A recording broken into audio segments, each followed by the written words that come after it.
अस्सलामुअलैकुम, सुबह खैर। आप देख रहे हो एक्सप्रेसो, मैं हूं हिना आदिल और मैं हूं अली अनीक सैयद। उम्मीद है आप खैर खैरियत से होंगे और वीकेंड अच्छा गुजरा होगा आपका, क्योंकि हमारा तो बहुत अच्छा गुजरा है। ऐसी ऐसी अच्छी अच्छी खबरें आ रही हैं ना सिर्फ पाकिस्तान में बल्कि दुनिया भर से, जो अब आपसे शेयर करने वाले हैं। पहले तो हम बात करते हैं क्रिकेट की, क्योंकि पाकिस्तान और वेस्ट इंडीज के दरमियान मुल्तान स्टेडियम में खेले गए पहले टेस्ट में शाहीनों ने क्या मैदान मारा है, जबरदस्त कमाल कर दिखाया। 3 ही दिन में मैच खत्म कर दिया। पाकिस्तान ने वेस्ट इंडीज को 127 रन से शिकस्त दी है और मुल्तान क्रिकेट स्टेडियम में खेले गए मैच में 251 रन के हदफ के ताकुब में वेस्ट इंडीज की पूरी टीम 123 रन पर ढेर हो गई। तमाम 10 विकेटें स्पिनर्स ने हासिल की। साजिद खान ने 5, अबरार अहमद ने 4, जबकि नुमान अली ने 1 वेस्ट इंडियन खिलाड़ी का शिकार किया। और फिर West Indian batter Alick Athanaze Pakistani bowlers के सामने कुछ मजामत कर सके। उन्होंने 5 रन की इनिंग्स खेली। उसके अलावा कई बैटर पाकिस्तानी बॉलर्स के सामने ना खड़े हो सके। 5 खिलाड़ी डबल फिगर में ही दाखिल ना हो सके और 3 बैटर सिफर पर ही पवेलियन लौट गए। तो जनाब, हमारी टीम की जो कारकर्दगी है, तीसरे रोज 3 खिलाड़ियों के नुकसान पर 190 रन के साथ अपनी दूसरी नामुकम्मल इनिंग्स का आगाज किया था। खेल के पहले ही गेंद पर सऊद शकील पवेलियन लौट गए और नए आने वाले जो खिलाड़ी हैं मोहम्मद रिजवान, वो भी 2 रन पर ही अपनी विकेट गंवा बैठे।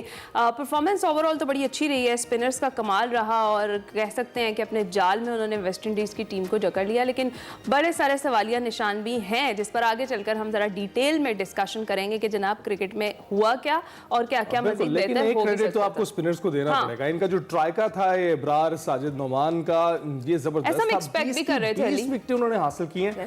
ठीक है, उनके लिए प्लेटफॉर्म तैयार था पहले से और पहले इंग्लैंड की सीरीज में उन्होंने कमाल कर दिखाया। लेकिन जबरदस्त जबरदस्त हम एक्सपेक्ट भी कर रहे थे, बिल्कुल ऐसा ही है। आगे चल के जरा इस पर तफसील से बात करते हैं। मैच पर एक और भी जनाब अच्छी जो बड़ी डेवलपमेंट है, अच्छी खबर है, वो ये है कि जी 15 माह के बाद गजा में अमन कायम हो गया है और इसराइली हठधर्मी के बायस जंगबंदी में 3 घंटे से ज्यादा की ताखीर तो हुई, लेकिन फिर जंगबंदी हुई और हमास ने मुआहिदे के तहत 3 इसराइली खवातीन को रिहा कर दिया। जंगबंदी के पहले मरहले में हमास 6 हफ्तों के दौरान 33 यरगमालियों को रिहा करेगा और जिसके बदले में फिर 1904 फलस्तीनियों को रिहा किया जाएगा। उधर गजा जंगबंदी मुआहिदा होने पर जो इसराइल के इंतहा पसंद वजीर हैं और उन्होंने ये कहा है कि जी इसराइली काबीना से इस्तीफा दे दिया उन लोगों ने और इसराइली वज़ीर-ए-आज़म नेतन्याहू पहले ही ये ऑलरेडी धमकी दे चुके हैं कि जंगबंदी आर्जी है। पहले मरहले के बाद अगर दूसरा मरहला नाकाम हुआ तो दोबारा जंग शुरू करने के लिए तैयार हैं। गजा में जंगबंदी के बाद फलस्तीनियों के चेहरों पर अलबत्ता बड़ी खुशी की लहर और बड़ी तादाद में शहरी सड़कों पर उमड़ आए हैं और गजा जंगबंदी के बाद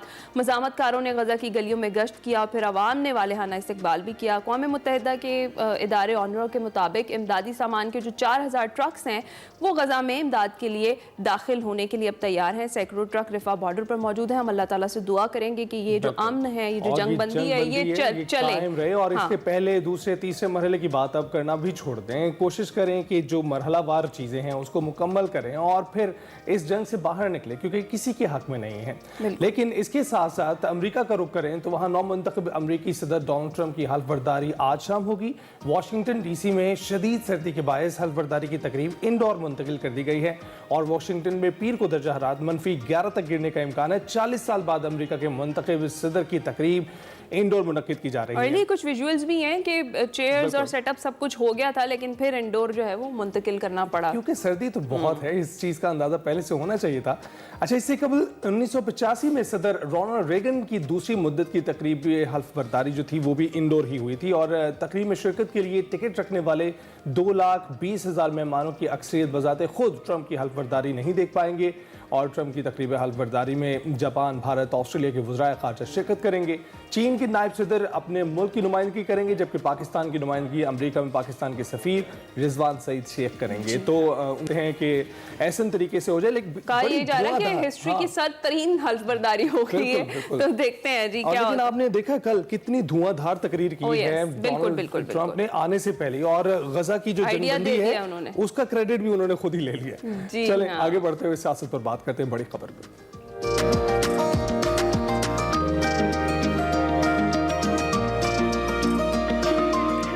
190 मिलियन पाउंड केस का फैसला हो चुका है, जिसमें बानी पीटीआई को 14 साल और बुशरा बीबी को 7 साल कैद की सजा सुनाई गई है, जिसको तहरीक इंसाफ आज या कल चैलेंज करने का इरादा भी रखती है। जो भी होगा हम जरूर आपको आगाह रखेंगे। मगर वफाकी वज़ीर इत्तलात जो अताउल्लाह तारन है, उनका ये कहना है कि 190 मिलियन पाउंड पाकिस्तान की तारीख का सबसे बड़ा फ्रॉड था। ये बंद लिफाफे काबीना से मंजूर कराते रहे। पाकिस्तान की तारीख का सबसे बड़ा डाका था, वो 190 मिलियन पाउंड का डाका था। एनसीए ने पैसा पाकिस्तान को दिया, हुकूमत पाकिस्तान को इन्होंने जेबों में डाल लिया। तुम मजहब कार्ड ले आओ या जो मर्जी कार्ड ले आओ, तुम्हारे पे मोहर लग चुकी, तुम एक सर्टिफाइड डाकू हो और रहोगे हमेशा। तुम अपील करो, तुम जहां मर्जी जाओ, ये 190 मिलियन पाउंड के डाके का तुम्हारे पास जवाब नहीं है। उधर हुकूमत और तहरीक इंसाफ के दरमियान जो मुज़ाकरात के 3 दौर हो चुके हैं, इसमें तहरीक इंसाफ ने अपने मुतालबात तहरीरी तौर पर हुकूमत के सामने रख दिए हैं, जिसमें तहरीक इंसाफ ने 9 मई 26 नवंबर पर जुडिशल कमीशन के क़याम का मुतालबा किया था और चार्टर ऑफ डिमांड में सियासी रहनुमाओं कारकुनान की रिहाई को शामिल भी किया गया था। ड्राफ्ट के मुताबिक हुकूमत जुडिशल कमीशन पर 7 रोज में फैसला करे, मगर यूं लग रहा है कि तहरीक इंसाफ के रहनुमाओं की आर्मी चीफ की मुलाकात के बाद हुकूमती हलकों में नई हलचल पैदा हो गई और इस हवाले से तर्जमान हुकूमती मुज़ाकराती कमेटी सेनेटर इरफान सिद्दीकी ने अपने एक्स बयान में ये कहा है कि 2-2, 3-3 दरवाजों के मुज़ाकरात नहीं चला करते। आर्मी चीफ से बैरिस्टर गौहर की मुलाकात की सारी तफसीलात और मुकालमों का इल्म है। बैरिस्टर गौहर ने मुलाकात को बैकडोर प्रोसेस का नाम दिया। उन्होंने मजीद कहा कि कहते हैं कि हमारी आला फौजी क़यादत से बराह रास्त बातचीत शुरू हो गई है, तो हमारे साथ जिन्हें बिठाया उन्हें कह दें कि ये कोशिश छोड़ दें। अब छोटे दरवाज़ों, खिड़कियों, रोशनदानों में झांकने का कोई फ़ायदा नहीं है। मजीद बोले कि हमें कुछ कहने की बजाय अपने मुज़ाकराती टीम को समझाएं कि अब हमें वो दरवाज़ा मिल गया जिसके लिए 1 साल से कोशिशें कर रहे थे। उधर मशीर इत्तलात KP बैरिस्टर सैफ कहते हैं कि PTI और अस्करी क़यादत की मुलाकात पर नवाज शरीफ कैंप में खलबली मच गई है और इत्तलात है कि नवाज शरीफ ने अपनी टीम को मुज़ाकरात नाकाम बनाने का मिशन सौंप दिया। हुकूमती मुज़ाकराती कमेटी को गैर मौसर बनाने का काम शुरू हो चुका है। उन्होंने मजीद कहा कि वफाकी वज़रा PTI और अस्करी क़यादत की मुलाकात पर सियासत न करें। मुज़ाकरात के हवाले से वज़ीर दिफा ख्वाजा आसिफ का ये कहना है कि PTI की इस्टेब्लिशमेंट से बात शुरू हो गई तो पार्लिमानी कमेटी से बात का फ़ायदा नहीं। मेरा ख्याल है कि इरफान सिद्दीकी साहब ने बड़ी मुनासिब बात की है। अगर अल्टीमेटली वो तो इस्टेब्लिशमेंट से बात करना चाहते थे, अगर इस्टेब्लिशमेंट से उनकी बातचीत शुरू हो गई है तो देन मैं जो पार्लियामेंट्री जो कमेटी है जो उनसे बात कर रही है या उनकी तरफ से जो बात कर रही है वो डिफंक्ट हो गई। अब तो फायदा कोई नहीं है। फायदा क्या मतलब है कि उसकी कोई यूटिलिटी नहीं रहेगी उनकी। और उधर नौमुंतखब अमरीकी सदर डोनाल्ड ट्रंप, जिस तरह से आपको हमने बताया कि आज अपने ओहदे का हल्फ उन्होंने लेना है, तहरीक इंसाफ बड़ी पुरुमीद है। क्या तहरीक इंसाफ को पुरुमीद होना भी चाहिए या नहीं, इस सारी सूरत हाल पर हम बात करेंगे। हमें ज्वाइन कर चुके हैं शौकत पराचा साहब, सीनियर तज्ज़ियाकार हैं। अस्सलाम वालेकुम पराचा साहब, कैसे हैं आप? जी वालेकुम अस्सलाम, थैंक यू। पराचा साहब, सबसे पहले तो ज़रा यही बात कर लेते हैं, आज हल्फ उठाना है डोनाल्ड ट्रंप ने अपने ओहदे का और बड़ी उम्मीदें थी यहाँ पर हमारी एक सियासी जमात को उनसे, तो क्या उम्मीदें लगानी भी चाहिए या फिर नहीं? ये तो खुद सदर ट्रंप की टीम को भी पता नहीं होता कि प्रेसिडेंट ट्रंप कब किस वक्त क्या बात कर। राइट। सदर डोनाल्ड ट्रंप अनप्रेडिक्टेबल आदमी है। आपको याद है पिछली टर्म में एक 1 जनवरी थी, 1 जनवरी को उन्होंने पाकिस्तान के खिलाफ ट्वीट किया था और ट्वीट में था कि हमने $33 अरब पाकिस्तान को दिए and look what Pakistan has done to us. आप यकीन माने वो ना पेंटागन को मालूम था ना स्टेट डिपार्टमेंट को मालूम था। इसलिए सदर ट्रंप के बारे में कुछ भी कहना वो इंतहाई कबल वक्त होता है। वो सोचते हैं सदर ट्रंप कह जाते हैं, ये जरूरी नहीं है कि वो इनकी हमायत करें। वो हो सकता है हुकूमत की जो इस वक्त की हुकूमत है पाकिस्तान की उसके हक में बयान दे दें या जो PTI चाह रही है वो कर दें। वहाँ जो लॉबीइस्ट हैं बेसिकली तो लॉबीइस्ट ये काम करवाते हैं। अब वो PTI के लॉबीइस्ट किस हद तक सदर ट्रंप या उनकी टीम को इन्फ्लुएंस कर सकते हैं या फिर जो पाकिस्तान का सफारत खाना है, पाकिस्तान के सफीर रिजवान सईद शेख साहब हैं, वो किस हद तक ट्रंप की कोर टीम के साथ कोऑर्डिनेट कर सकते हैं।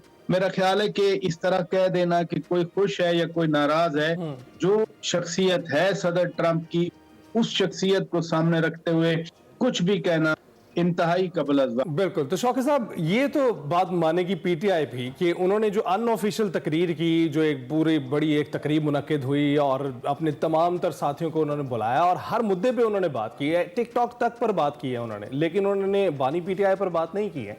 तो ये तो मानना पड़ेगा कि लॉबिस्ट इस हद तक तो नाकाम हुए हैं कि अनऑफिशियली तो उनका जिक्र तस्करा दूर दूर तक कहीं नहीं था।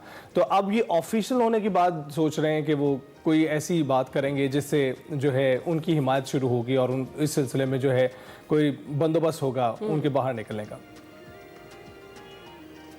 मतलब मेरे लिए बड़ी इंजॉइंग ये बात है।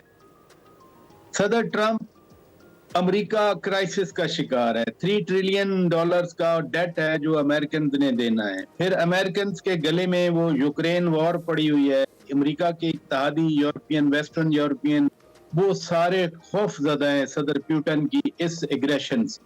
यूक्रेन वॉर अभी खत्म तो नहीं हुई और यूक्रेन वॉर में मुस्लिम कंट्रीज या इस्लामी फोबिया नहीं है, वो directly western European ideal, democratic ideal या नेटो फॉर एग्जांपल, वो सारे नेटो वाले मामला।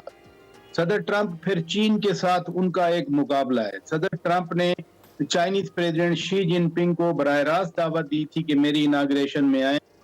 सदर शी जिनपिंग ने कमाल सफारतकारी से काम लेते हुए एक स्मार्ट मूव की, उन्होंने किसी और को भेज दिया। सदर ट्रंप के गले में ये मिडिल ईस्ट वाला क्राइसिस है। एक तरफ अरब एलाइज हैं उनके। पिछली टर्म में सदर ट्रंप एक बार रियाद आए थे, इत्तफाक से मैं खुद उस दिन रियाद में था। $360 बिलियन का एक एग्रीमेंट हुआ था। अब जो सूरत हाल गजा में बनी, फलस्तीनियों को जिस तरह से नस्ल कुशी की गई, अरब वर्ल्ड के अंदर नाराजगी है, तो सदर ट्रंप के वो मसाइल हैं या सदर ट्रंप अच्छा प्लस अमेरिका के अंदर जो पेंटागन या उनकी एस्टेब्लिशमेंट है। सदर ट्रंप का इलेक्शन जीतने के बाद एक ट्वीट मैं खुद देख रहा था और वो कह रहे थे कि जी there is corruption in our establishment. तो अगर पेंटागन है या उनका सिक्योरिटी एस्टेब्लिशमेंट है वो भी सदर ट्रंप के खिलाफ है। सदर ट्रंप को तो अभी 2 हफ्ते पहले न्यूयॉर्क की एक अदालत ने मुजरिम करार दिया था। तो सदर ट्रंप के वो मसाइल हैं या वो कहीं से ढूंढ के ले आते कि मैंने इमरान खान का नाम लेना है, मैंने इमरान खान के हक में बात करनी है। उम्मीदों पे मुझे समझ नहीं आपने आता साहब, और फिलहाल तक आपकी बातों से लग रहा है कि ट्रंप ने भी 190 मिलियन पाउंड केस के फैसले पर आते हैं। पराची साहब, फाइनली फैसला जो है वो सुना दिया गया है और पाकिस्तान तहरीक इंसाफ अब इरादा रखती है कि चैलेंज करेगी इस फैसले को। क्या देख रहे हैं आगे फ्यूचर? कुदरत अजीब तरीके से इंतकाम लिया करती है, जिसे मकाफात अमल कहते हैं। इमरान खान की हुकूमत में, आज की जो हुकूमत है ये अपोजिशन में थी। नैब तरमीम में कुछ पेशरफ्त हुई थी, कुछ इस्लाहात की बात हुई थी। शाह महमूद कुरैशी साहब वो उस कमेटी को हेड कर रहे थे जो उस वक्त की अपोजिशन से बातचीत कर रही थी। एक बाकायदा प्रपोजल बनी थी, वो खैर ऐसे नोट्स थे, वो कोई एज सच समरी नहीं थी। वो खान साहब के पास ले गए कि नैब इस्लाहात कर दें, तो खान साहब ने दूसरे दिन कह दिया कि नो, हम कोई तरमीम नहीं करेंगे नैब कानून में। तो आज मकाफात अमल ये हुआ है कि उसी नैब लॉ के अंदर, उसी सेक्शन 10A के अंदर खान साहब को सजा हो गई। ये सजा होना थी, इसका मैं नहीं कह रहा। देखें, 2 आर्ग्यूमेंट मैं देता हूँ। नंबर 1 कि जिस दिन बंद लिफाफा मंजूर करवाया जा रहा था, कम से कम 4 वुज़रा ने, खान साहब की अपनी कैबिनेट ने मना किया था कि न करें, ये आपके गले पड़ेगा, और आज पड़ गया। दूसरा ये है कि जब ये हेयरिंग हुई, 1 साल पूरा हेयरिंग होती रही। पहले 3 केसेस में, इलेक्शन 8 फरवरी से पहले खान साहब को जो सजाएं हुई 3 केसेस में, वो केसेस हेस्ट में सुने गए थे, वो जल्दबाजी में सजा हुई थी। वो प्रोसीजर ही फॉल्टी था, जुडिशियल प्रोसेस फॉल्टी था जिसके तहत सजाएं हुई थी, क्योंकि हेस्ट ही था। यहाँ तो पूरा साल लगा, यहाँ हेयरिंग हुई, यहाँ पर कोई 30-35 विटनेस आए, क्रॉस टॉक्स हुई। आखिरी दिन भी 18 दिसंबर को, जिस दिन ये फैसला रिजर्व हुआ, जजमेंट रिजर्व हुई, उस दिन भी 8.5 घंटे हेयरिंग चलती रही। किसने कहा? अलीमा खान साहिबा ने कहा कि हमें लगता है 14 साल सजा हो जाएगी। बल्कि एक दिन तो अलीमा खान कह रही थी हम तो दुआ कर रहे हैं कि खान साहब को सजा हो जाए। शेर अब्दुल खान मरवत ने कहा कि 14 साल की सजा हो जाएगी। इसलिए ये एज पर 10A जो सामने एविडेंस आई, जो शवाहिद आए, उनके मुताबिक तो सजा होनी ही थी। चैलेंज होगी, एक जुडिशियल प्रोसेस है, प्लेटफॉर्म है पाकिस्तान के कवानीन और अदालती निजाम के मुताबिक। हाई कोर्ट में होनी है, सुप्रीम कोर्ट में जा सकते हैं, फिर सदर ममलिकत के पास आइन के आर्टिकल 45 में माफी या माफी जी। देने या सजा कम करने का अख्तियार भी है। राइट, तो ये बताइएगा कि बराचा साहब अब मुज़ाकरात की क्या सूरत हाल निकलेगी, क्योंकि अभी जवाब देना बाकी था। नून लीग ने 28 जनवरी का टाइम दिया था। अब लेकिन जिस तरह ख्वाजा आसिफ के बयान आ रहे हैं, लगता है कि नून लीग डिसइंटरेस्टेड हो गई है इस सारे प्रोसेस में। जिस दिन ये मुज़ाकरात का आइडिया आया और दोनों साइड्स बैठी, तकरीबन 99% अगर आप फीलिंग गेज करें तो सब यही कहते हैं कि इनका कोई फायदा नहीं है, ये मुज़ाकरात नाकाम हो। बट आई टेल यू, जब भी पॉलिटिशियंस बैठे हैं अक्रॉस द टेबल, किसी भी मुद्दे पे, किसी भी मामले पे, किसी भी इशू पे, किसी भी सूरत हाल पे कोई ना कोई रास्ता जरूर निकला। और मैं उसकी आपको एग्जांपल देता हूँ कि पार्लियामान के अंदर पुलिस एक्शन हुआ था, उसकी एक खसूसी पार्लिमानी कमेटी बनाई स्पीकर साहब ने, हेडेड बाय सैयद खुर्शीद शाह साहब। राइट, वो सैयद खुर्शीद शाह साहब की कमेटी ने आपको 26वीं तरमीम पे एक डॉक्यूमेंट पैदा करके दिया जो पास हुआ, और मुल्क के आइन में वो जो 26वीं तरमीम है अब 2/3 मेजॉरिटी के बाद हिस्सा है। यानी मामला कहाँ से शुरू हुआ? खसूसी कमेटी बनी थी उस एक वाकया की तहकीकात करने के लिए। उसी खसूसी कमेटी में पीटीआई भी बैठी थी, मौलाना फजलुर रहमान भी बैठे थे। उन्होंने 26वीं आईनी तरमीम पे पीटीआई ने इनपुट दिया, डायरेक्ट भी दिया मौलाना फजलुर रहमान के जरिए भी। इसलिए कम अज कम अगर आप 100% डिजायर्ड गोल्स हासिल नहीं कर सकते, 100% आप मतलूबा नतायज हासिल नहीं कर सकते, तो कहीं ना कहीं पॉलिटिशियंस बैठ के कोई ना कोई बात, कोई ना कोई रास्ता, कोई ना कोई जरूर निकाल सोल्यूशन सकते हैं। जरूर ले आते हैं। बिल्कुल ठीक है। अच्छा पराचा साहब, हमने ये देखा कि ये जिस तरह से अभी यही डिस्कस कर रहे हैं, 7 रोज में फैसला भी करना है, मुज़ाकरात का जिस तरह से प्रोसेस चल रहा है, इस दौरान में जो इस्टेब्लिशमेंट से मुलाकात हुई है उसके बाद कुछ हुकूमती हलकों में हमें हलचल देखने में आई है। जिस तरह से अभी अली ने जिक्र किया ख्वाजा आसिफ का, सेनेटर इरफान भी यही कहते हुए दिखाई दिए कि कई दरवाजों से मुज़ाकरात नहीं हुआ करते, और ख्वाजा आसिफ ने भी यही कहा कि इस्टेब्लिशमेंट से अब बात शुरू हो गई है तो फिर पार्लिमानी कमेटी से तो बात करने का कोई फ़ायदा ही नहीं है। तो फिर इन फ्यूचर आप देख रहे हैं कि ये मुज़ाकरात वाला प्रोसेस आगे चलेगा भी, या फिर जिस तरह तरीके इंसाफ कह रही है कि अब हमारा जो 1 साल से राबता नहीं हो पा रहा था वो दरवाजा हमारे लिए खुल गया है तो हमारे लिए आसानियां हैं, तो क्या कहेंगे आप इस पे? ये बड़ी इंटरेस्टिंग डेवलपमेंट है, क्योंकि पहले तो खुद पीटीआई ने छुपाया, उन्होंने ये नहीं बताया कि हमारी मुलाकात हुई है। किसी एक ने बताया तो दूसरे ने कहा कि नहीं मुलाकात नहीं हुई। हाँ, फिर बैरिस्टर गौहर खान साहब जब बानी पीटीआई से मिलकर जेल से आए तो उन्होंने आते ही कहा कि हाँ मुलाकात हुई है और मैं खान साहब की इजाजत के बगैर कोई काम नहीं करूँ। लेकिन इरफान सिद्दीकी साहब के ट्वीट से पहले तो खान साहब ने, बानी पीटीआई ने खुद ट्वीट कर दिया, जिसमें एक बार फिर उन्होंने army chief general Asim Munir Syed की जात को तनकीद का निशाना बनाया। उन्होंने फिर हमूदुर रहमान कमीशन की बात की, उन्होंने फिर कहा कि याया खान 2 चल रहा है। तो जब अगर कोई पेशावर मीटिंग की स्पिरिट थी बरकरार तो उसको तो सबसे पहले तो खान साहब ने खुद स्पॉइल किया। आप उनका वो ट्वीट निकाल के देख लें, उसमें जो मैं बता रहा हूँ एग्जैक्टली वही लिखा हुआ। तो इसलिए हुकूमती हलकों में खलबली से पहले खान साहब जो बात कर रहे हैं, क्या वो और प्रेशर डालना चाह रहे हैं पाक फौज पे, पाक फौज की क़यादत पे? इस तरह से तो फिर वो जो फील गुड फैक्टर है वो फील गुड फैक्टर नहीं रहता। राइट। तो ये शौकत साहब ये बताइएगा कि ये तो कहते थे कि 2 मुतालबात हैं हमारे, लेकिन जब तहरीरी तौर पर दिए तो 22 इन्होंने मुतालबात रख दिए। ये क्या स्ट्रेटजी है? ये कोई अननेचुरल चीज नहीं है। जब आप टॉक्स करते हैं तो एक्सट्रीम पोजीशन पे बैठते हैं आप। ये 22 छोड़ें, उनको तो 100 मुतालबात लाने चाहिए थे सामने, एक एक चीज थ्रेड बेयर में। सबसे बड़ी बात ये है कि 8 फरवरी का मैंडेट चोरी का जो रट लगी हुई थी वो इन मुतालबात में नहीं। ये नहीं कह रहे कि हमें हुकूमत वापस करें, हमारे 180 सीटें थी तो हमें 180 की सीटें वापस करें, हमारे पास पाकिस्तान के लोगों का दिया हुआ वाज़ेह मैंडेट है, उससे हट कर पीछे। दैट मीन्स के ठीक है, जैसे मौलाना फजलुर रहमान साहब ने एक दिन कहा था कि 45 की हो या 47 की हो, यही हुकूमत है, इसी से काम लेना है, इसी से डील करना है। तो शुड इट नेसेसरली मीन्स के अब पीटीआई भी उस मुतालबे से हट के अब इस बात पे आ गया कि चलें जितना है इसी हुकूमत के साथ ही अब डील करना। नंबर 2, नंबर 2, ये जो 22 मुतालबात हैं बेसिकली तो दो अराउंड दो ही हैं, और दो मुतालबात directly related to judiciary of Pakistan. कैदियों को किसने छोड़ना है, सजा किसने कम करनी है, सजा किसने देनी है, अदालतों ने देनी है। और दूसरा जो जुडिशल कमीशन है, ये भी एक अजीब सी बात कि छोटी अदालतों के फैसले, हाई कोर्ट के फैसले आपको मंजूर नहीं है, लेकिन आप कहते हैं कि जी एक सुप्रीम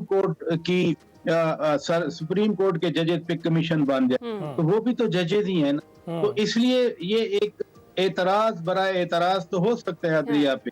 आप हाई कोर्ट पे, या जैसे मजोका साहब ने पिछले हफ्ते बुशरा बेगम साहिबा की अबूरी जमानत मंसूख कर दी थी, वो कोई खसूसी अदालत के जज नहीं है, वो एडिशनल सेशन जज है। सही है। एक अदालती निजाम पे एक टियर पे अदम एतमाद करना, दूसरे पे एतमाद करना, ये पीटीआई से कोई बिल्कुल ठीक है। प्रसभ 30 सेकंड है मेरे पास, हम चाहेंगे कि ये जो पूरा वीक है, क्योंकि 10-11 दिन रह गए हैं, 31 जनवरी की जो डेडलाइन दी हुई है, तो हम हर एनालिस्ट से जरूर रोज ये पूछेंगे, क्या आपको लग रहा है 31 जनवरी तक ये जो मामला है किसी साइड पर बैठता हुआ, ऊंट जो है वो किसी करवट बैठता हुआ आप देख रहे हैं?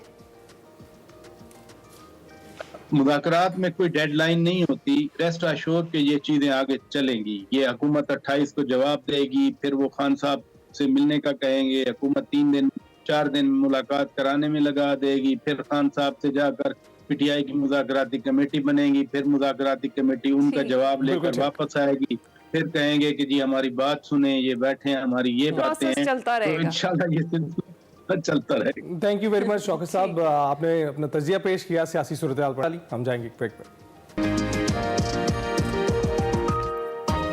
वेलकम बैक जनाब। अब आपकी मुलाकात कराते हैं मिक्स मार्शल आर्ट्स और कराटे चैंपियन निम्रा निसार से, जिन्होंने open weight category national championship में पहली पोजीशन हासिल करके कौमी चैंपियन बनने का एजाज हासिल किया है। और निम्रा सेल्फ डिफेंस ट्रेनर के तौर पर खिदमत अंजाम देने के साथ साथ पाकिस्तानी खवातीन को खुद मुख्तार बनाने के लिए भी सरगर्म है। निम्रा केंचिन कराटे चैंपियनशिप भी जीत चुकी हैं और इसके साथ साथ 6 साल करियर में मुतादिद चैंपियनशिप्स और नाम कर चुकी हैं। निम्रा से ही मजीद बात कर लेते हैं, हमारे साथ ही हमारी चैंपियन मौजूद हैं। अस्सलाम वालेकुम निम्रा, कैसी हैं आप? वालेकुम अस्सलाम, अल्हम्दुलिल्लाह, अल्लाह का शुक्र। निम्रा, सबसे पहले तो जी ओपन वेट कैटेगरी में नेशनल चैंपियनशिप आपने जीत ली है, कैसा महसूस कर रही हैं? जज़ाकल्लाह, बहुत अच्छा महसूस कर रही हूँ और काफ़ी प्राउड फील होता है, ना सिर्फ अपने लिए, अपने साथ की बाकी लड़कियों के लिए भी और पाकिस्तान के लिए भी। हमें बड़ा फ़ख्र है जी आप पे। आप जैसे जो लोग हैं वही पहचान है बेसिकली पाकिस्तान की। तो मुझे बताएं निम्रा, कब शुरू हुआ आपका ये सफ़र और कब आपने सोचा कि भाई निम्रा जो है वो मिक्स्ड मार्शल आर्ट्स करेगी और फिर कराटे चैंपियन बनेगी? ये जब स्कूलिंग मेरी एंड हो रही थी तब मेरे माइंड में था और तब से मैंने अपनी स्पोर्ट्स की जर्नी को स्टार्ट कर लिया था और उसके बाद मैं भी यहाँ तक हूँ और आगे मैं सेल्फ डिफेंस को प्रमोट कर रही हूँ, अल्लाह पाक का करम है। अच्छा, तो निम्रा ये बताइएगा कि क्या आपको चैंपियनशिप जीतने में मुश्किलात रहीं? कौन सा मुकाबला आपके लिए सबसे ज़्यादा मुश्किल रहा है इस सारी चैंपियनशिप के दौरान? टफ तो मेरे लिए कोई नहीं रहा क्योंकि मेरी रूटीन कुछ ऐसी है कि मैं डेली लाइफ में अपना वर्कआउट कर रही होती हूँ और जैसे ही कोई अनाउंसमेंट आती है, like last time Quaid-e-Azam sports की आई थी, तो मुझे कोई भी नहीं था कि लाइक मैं नहीं कर सकूंगी या फिर मुझे टाइम टफ देना पड़ेगा। बट मैंने रिसेंटली एक टूर्नामेंट खेला था जो कि मेरा हुआ था गीगा मॉल में। वो मेरे लिए थोड़ा था आई गेस उसको हम टफ ही कह सकते हैं, बट मैंने काफ़ी इंजॉय किया था। हमारे 2 मिनट्स के राउंड होते हैं बट वो मेरा 10 to 12 मिनट तक के लिए गया था, तो आई एंजॉय। ज़बरदस्त। अच्छा निम्रा, मुझे ये बताएं कि क्या रूटीन है आपकी, इसके अलावा आप क्या करती है? क्योंकि डेफिनेटली इसकी ट्रेनिंग तो बड़ी ज़्यादा टफ होती है और उसको बहुत ज़्यादा टाइम भी देना पड़ता है। ऐसा ही है, इसकी ट्रेनिंग काफ़ी टफ है, इसीलिए मैं डेली बेसिस में अपने आप को 2 से 3 आवर्स अपने लिए निकालती हूँ जिसमें मेरी अपनी ट्रेनिंग होती है। उसके अलावा मैं सेल्फ डिफेंस के सेशन करती हूँ और स्टूडेंट्स को भी करवाती हूँ। ज़्यादा से ज़्यादा आजकल जेनजीज को, अल्फा को इस तरफ मोटिवेट कर रही हूँ, इस तरफ लेके आ रही हूँ और उसके अलावा मेरा यही है बस अपनी रूटीन में अपनी स्टडीज़ को कंटिन्यू करना और स्पोर्ट्स को साथ लेके चलना। अच्छा, ये सेल्फ डिफेंस की सोच आपको कैसे आई? कैसे आपने शुरू किया कि मैं बाकियों को भी ये ट्रेनिंग दूं कि वो अपना सेल्फ डिफेंस कर सकें? जब मैं इस जर्नी में थी और मैं सीख रही थी तो मेरे माइंड में काफ़ी चीज़ें थी सेल्फ डिफेंस को लेके बाकी सब की तरह कि ये एक फिजिकल ट्रेनिंग ही है। बट उसको सीखने के बाद उस पे वर्क करने के बाद मुझे इस चीज़ का आइडिया हुआ कि सेल्फ डिफेंस ना सिर्फ आपकी फिजिकल ग्रूमिंग करते हैं, ये आपकी मेंटल ग्रूमिंग भी करता है। तो उसके लिए आई गेस सबके लिए ज़रूरी है। ज़बरदस्त ज़बरदस्त। अच्छा मुझे बताएं कि निम्रा तो अब बहुत सारे लड़कियों के लिए मोटिवेशन बन गई है, निम्रा की मोटिवेशन कौन था? निम्रा की मोटिवेशन कोई नहीं है, बस पेरेंट्स स्पोर्ट्स, इसीलिए मैं आज यहाँ तक। ज़बरदस्त That's it. ज़बरदस्त। तो ओवरऑल आपकी जो जर्नी है इसमें आपकी फैमिली का सपोर्ट आपको रहा, क्योंकि लड़कियां थोड़ी नाजुक होती हैं तो फैमिलीज़ को थोड़ा सा होता है कि भाई इस तरह की चीज़ ना करो, तुम्हारा चेहरा ना ख़राब हो जाए और कोई इस तरह का मसला ना हो, तो कोई घर से तो कोई चैलेंजेस का सामना नहीं करना पड़ा? नहीं, मुझे फैमिली सपोर्ट थी और घर वाले यहाँ तक लेके आए हैं और उन्हीं की मोटिवेशन की वजह से, उन्हीं के सपोर्ट करने की वजह से मैं यहाँ तक हूँ। ज़बरदस्त ज़बरदस्त। निम्रा ये बताइएगा कि दीगर ख़वातीन कितनी हिचकिचाहट आपको महसूस होती है उनको ऐसे शोबों को ज्वाइन करने में, जैसा कि अभी इन्होंने जिक्र किया कि नाजुक जिन्स का ख्याल रखते हुए, अपने चेहरे का ख्याल रखते हुए कितनी हिचकिचाहट है? ये लड़कियों में काफी होता है कि हम इस स्पोर्ट की तरफ आएंगे तो हमारी नाजुकी खत्म हो जाएगी और हमारे अंदर से थोड़ा सा गर्लिश टच जो है वो चला जाएगा। बट ऐसा कुछ नहीं होता है, यहाँ पे आके भी आपके पास काफी चॉइसेस हैं। अगर आप इस चीज से दूर रहना चाहते हैं तो आप किक बॉक्सिंग छोड़ के क्योकुशिनकान की प्रैक्टिस करें। अगर आप इससे भी दूर रहना चाहते हैं तो आप ताइक्वांडो की प्रैक्टिस करें। बट फिजिकल एक्टिविटीज हर इंसान के लिए जरूरी है। ज़बरदस्त ज़बरदस्त। अच्छा मुझे बताएं निम्रा, इससे पहले भी कौमी और आलमी सतह पर आप मेडल्स जीत चुकी हैं, कौन कौन सी चैम्पियनशिप्स में अभी तक आपने पार्टिसिपेट किया है, पाकिस्तान का नाम रोशन किया है? पिछले 4 साल से जितनी भी चैम्पियनशिप्स हो रही हैं उन सब में मैंने पार्टिसिपेट किया और अल्हम्दुलिल्लाह जितनी भी की हैं उसमें मैं गोल्ड मेडलिस्ट रही। अच्छा, कितनी देर में आप तैयार कर सकती हैं किसी खातून को कि वो अपना सेल्फ डिफेंस कर सके? ये डिपेंड करता है कि सामने वाले में कितनी सकत है।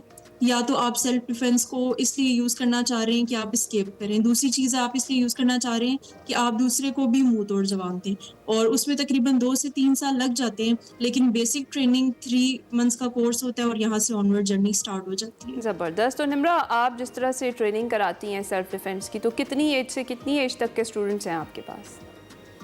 एज की कोई लिमिट नहीं है मेरे पास। 9 साल की बच्ची से लेके 30 इयर्स के मेरे भाई हैं उन तक सब लोग आ रहे हैं। एज की कोई लिमिट नहीं है इसमें। राइट। तो आप अब क्या मैसेज देना चाहेंगी उन खवातीन को जो डरती हैं इस मुआशरे में घरों से बाहर निकलते हुए और डरती हैं ऐसे कंपटीशन में हिस्सा लेते हुए?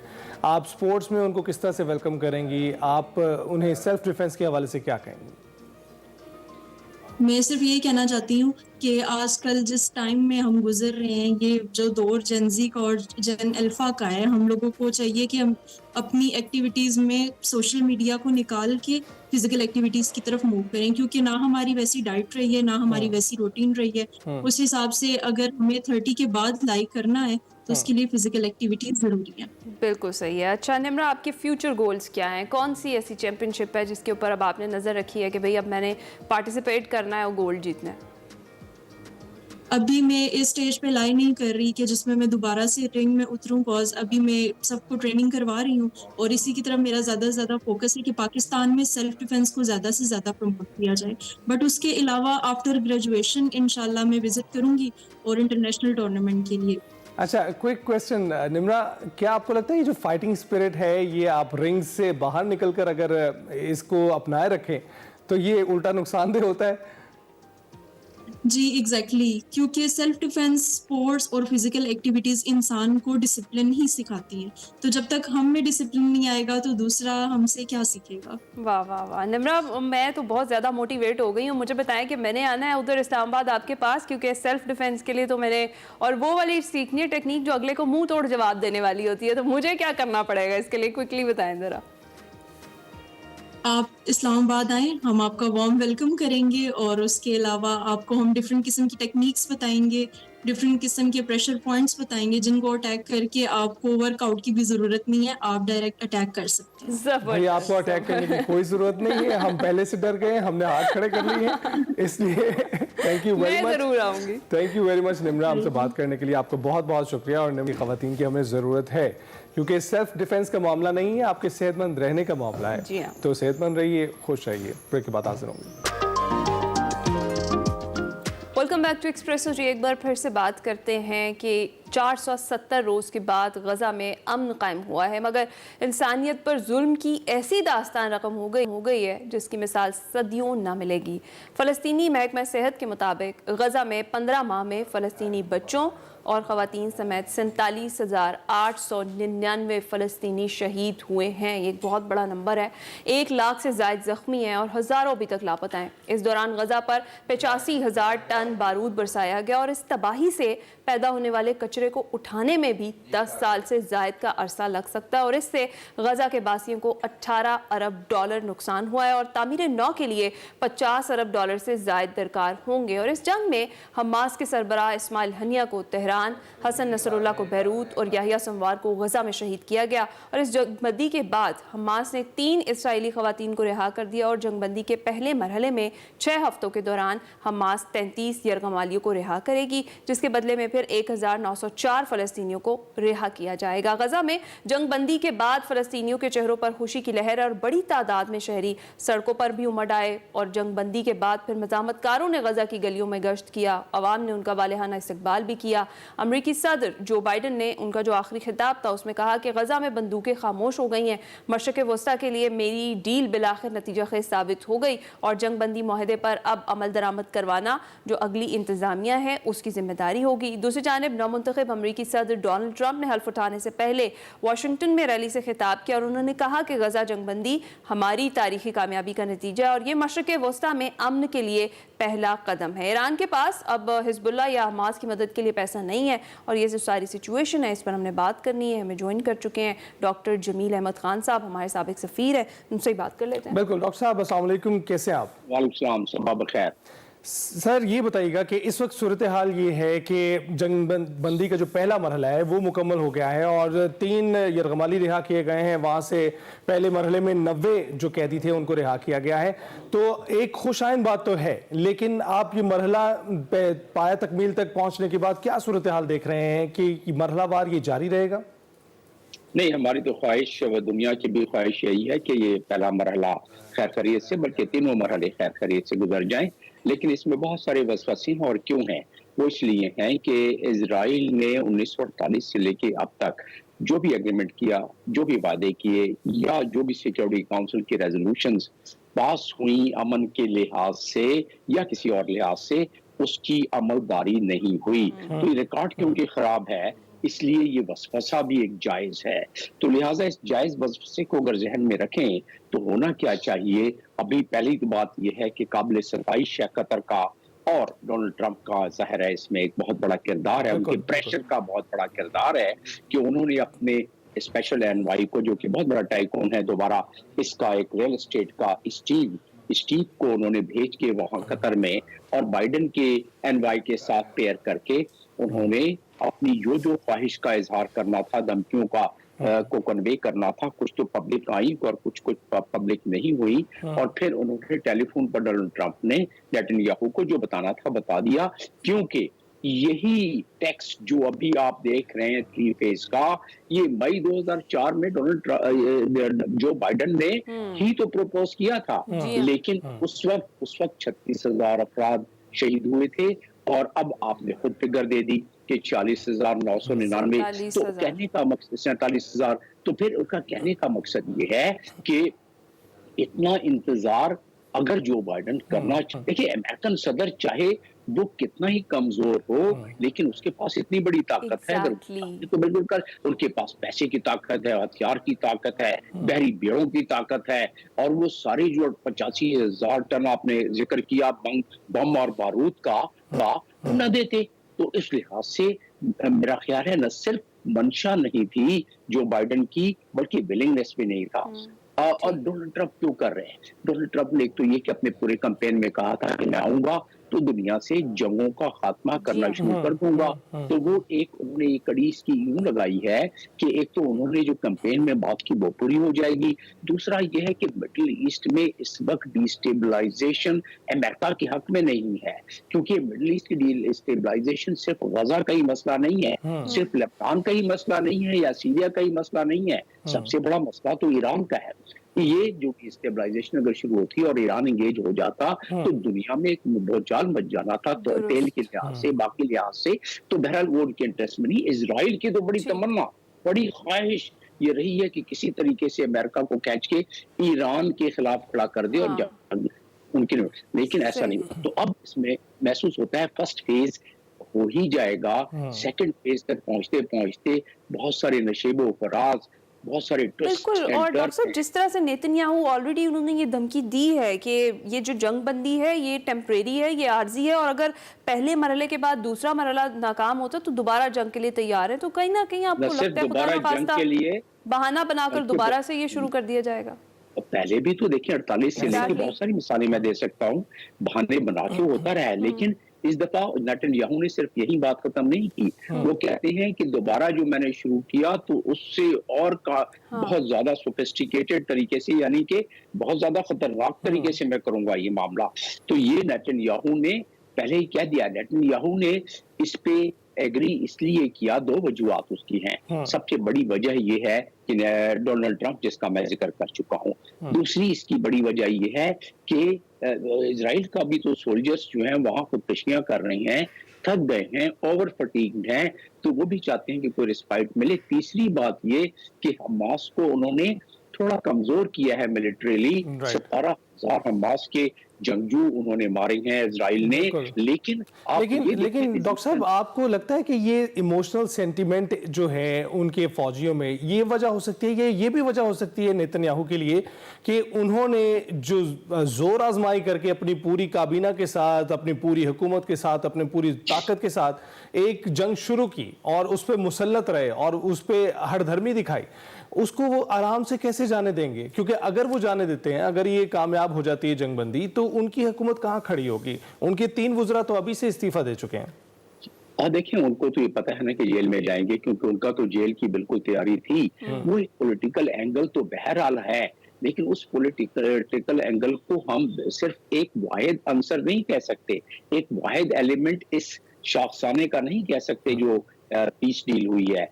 उसका जो मैंने और आपने जिक्र किया हमने मिलके कि वो डोनाल्ड ट्रंप का फैक्टर है, दूसरा फैक्टर मैंने गिनवा दिया, तीसरा फैक्टर इसीलिए तो नेतन्याहू कोशिश करते रहे, लेकिन जब फोन गया डोनाल्ड ट्रंप का तो उस पर इत्तेफाक कर गए वो कि जी ठीक है कर लेते हैं। लेकिन उसमें जो रिजाइन कर रहे हैं फार राइट विंग के, ये दुरुस्त है, उनके लिए प्रॉब्लम होगी। और दूसरी बात ये है कि फार राइट विंग जो है वो चाहेगा कि किसी तरह फर्स्ट फेज में ही ये फिजल आउट हो जाए।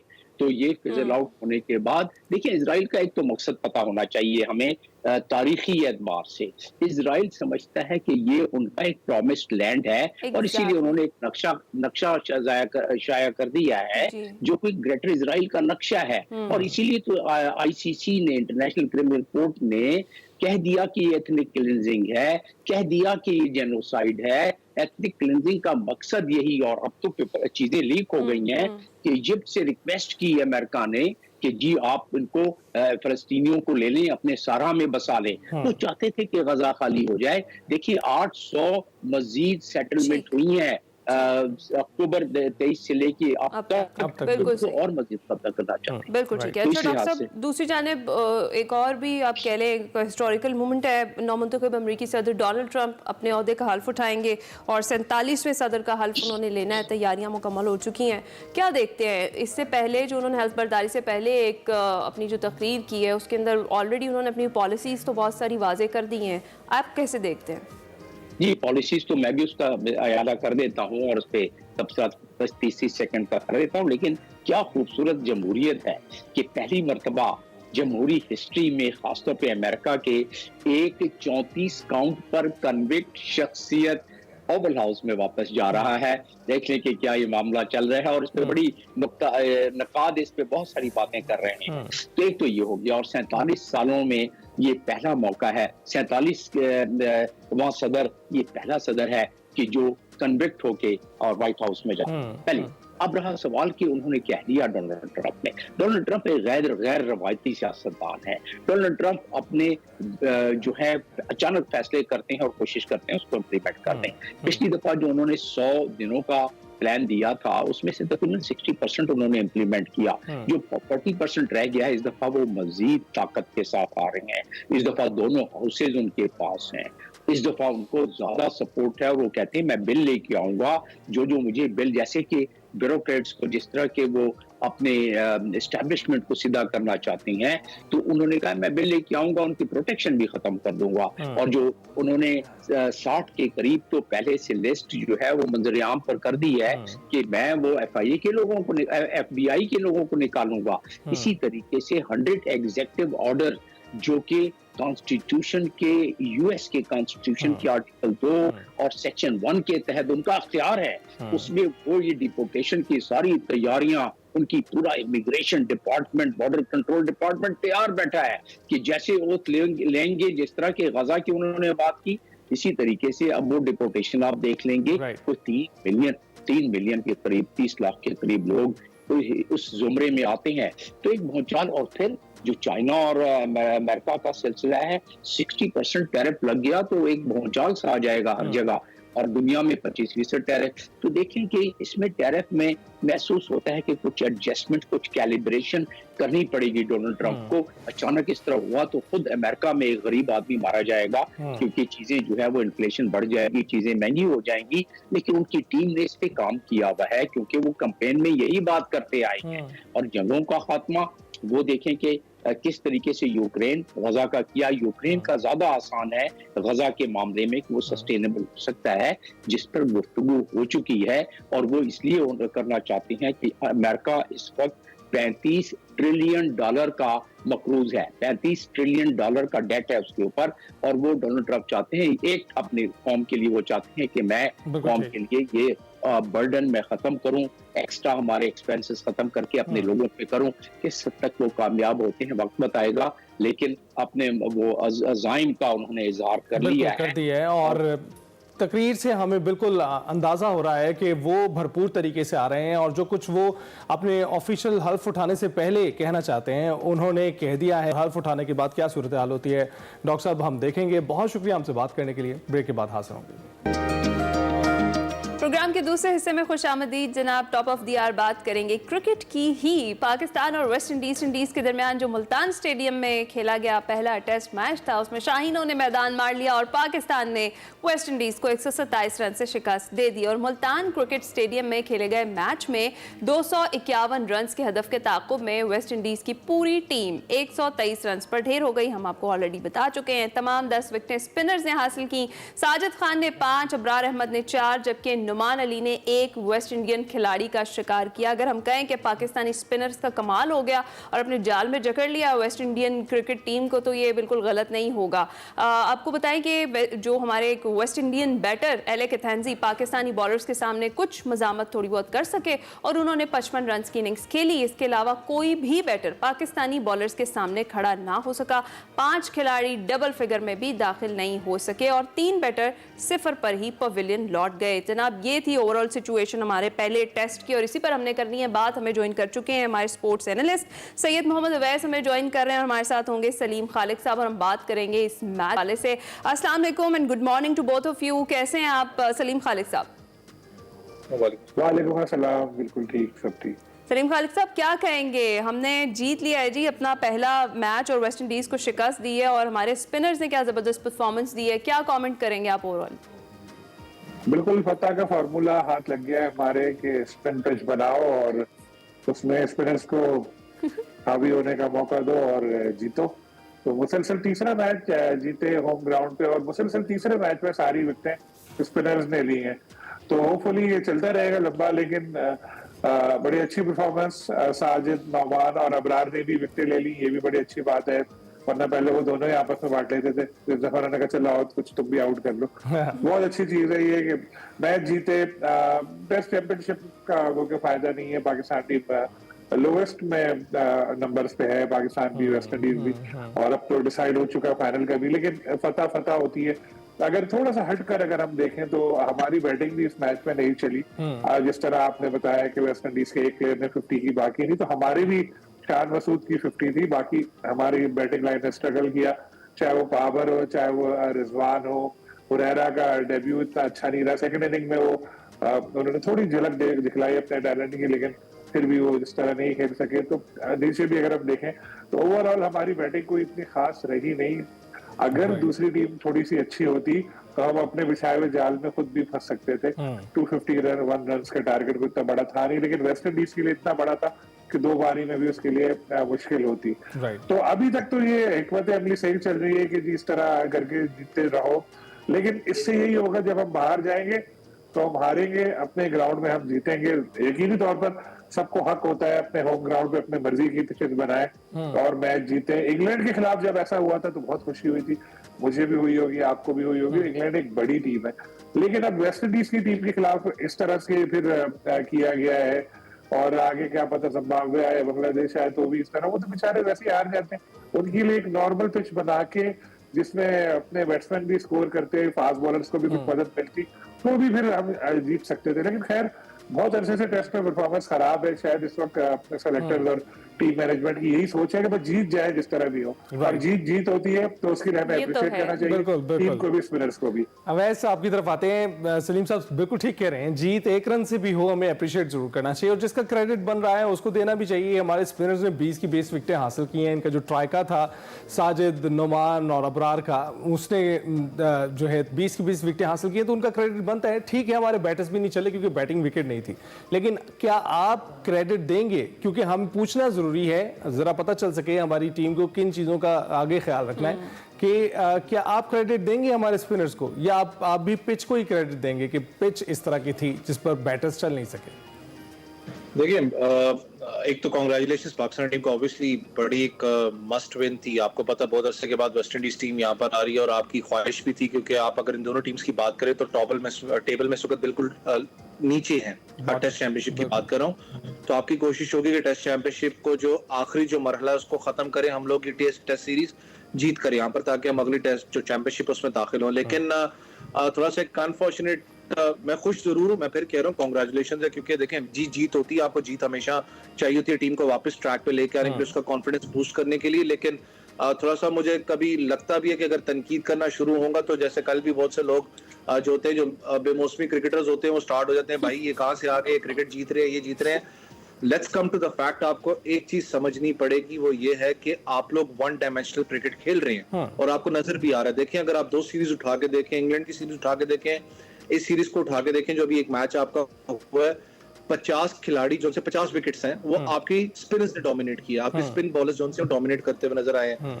आप जो एक फास्ट बॉलिंग, जो एक पेस बैटरी होती है, जो कि टेरर विकवी के अल्फाज यूज होता है, मुझे पता है खत्म हो चुका हुआ टेस्ट क्रिकेट के अंदर हमारा, लेकिन एक फास्ट बॉलर होता है, उसका आप जो एक प्रेशर होता है, उसका जो एक हुस्न होता है, वो आप खत्म कर रहे हो क्रिकेट के अंदर से, नजर आ रहा है आपको सामने। आप टेस्ट क्रिकेट के अंदर फास्ट बॉलर को आप खत्म कर रहे हो इन कंडीशंस को बना के।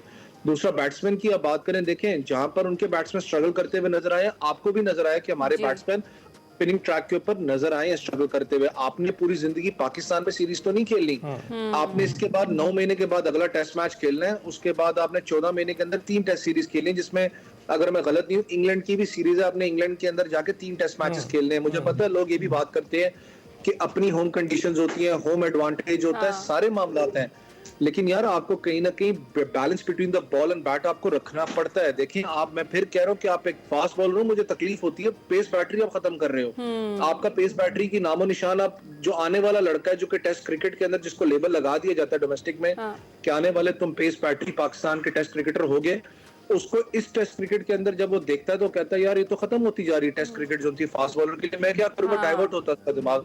इस चीज को कहीं ना कहीं मद्देनजर रखना पड़ा होगा। वैसे पाकिस्तान टीम की परफॉर्मेंस की बात करें, स्पिनर्स की जबरदस्त आपकी परफॉर्मेंस रही है। साजिद खान, वो फिर मैं रिपीट करूंगा, जा करता हूँ, मुझे ड्रॉप कर दिया जाता है, लेकिन बैटिंग जो सी है वो पाकिस्तान टीम को कहीं ना कहीं देखनी पड़ेगी। मुझे पता है विनिंग स्क्वाड के साथ ही अगले मैच में जाओगे, लेकिन जो आपका ओपनिंग डिपार्टमेंट है, शान मसूद की बात करें, बेशक उन्होंने 50 जरूर स्कोर किया, लेकिन वो आपको ऑफ कलर नजर आ रहे हैं। बाबर आजम की बात करें, साउथ अफ्रीका में कलर नजर आ रहे थे, यहाँ पर थोड़ी विकेट फिर मैं कह रहा हूँ मुश्किल है। और जो हमारा इशू है, जो लेफ्ट आर्म स्पिनर के खिलाफ पाकिस्तान की टीम एक्सपोज होती है, वो आपको फिर नजर आया। 7 खिलाड़ी उनके प्लेयर ने आउट किए हैं। तो ये जो बैटिंग कॉम्बिनेशन है, थोड़ा सा पाकिस्तान को काम करने की जरूरत है। ठीक है, बिल्कुल ठीक है। वैसे बड़ा इंपॉर्टेंट पॉइंट उठाया सलीम खालिक साहब, और वही है वो जिस पर अभी आप भी बात कर रहे थे कि स्पिनर्स पर बड़ा फोकस किया गया है, और जिस तरह से पिच को तैयार किया गया, जिस तरह से वो कह ले ग्रीन हाउस बना के पंखे लगा के उसे ड्राई रखा गया या किया गया, तो स्पिनर्स के लिए हमने तैयारी फुल की और स्पिनर्स ने वो रिजल्ट भी दिया। कहीं ना कहीं आपको लगता नहीं है कि वाकई अवैस की बात बिल्कुल दुरुस्त है कि फास्ट बॉलर वाला सीन तो बिल्कुल आउट हो गया,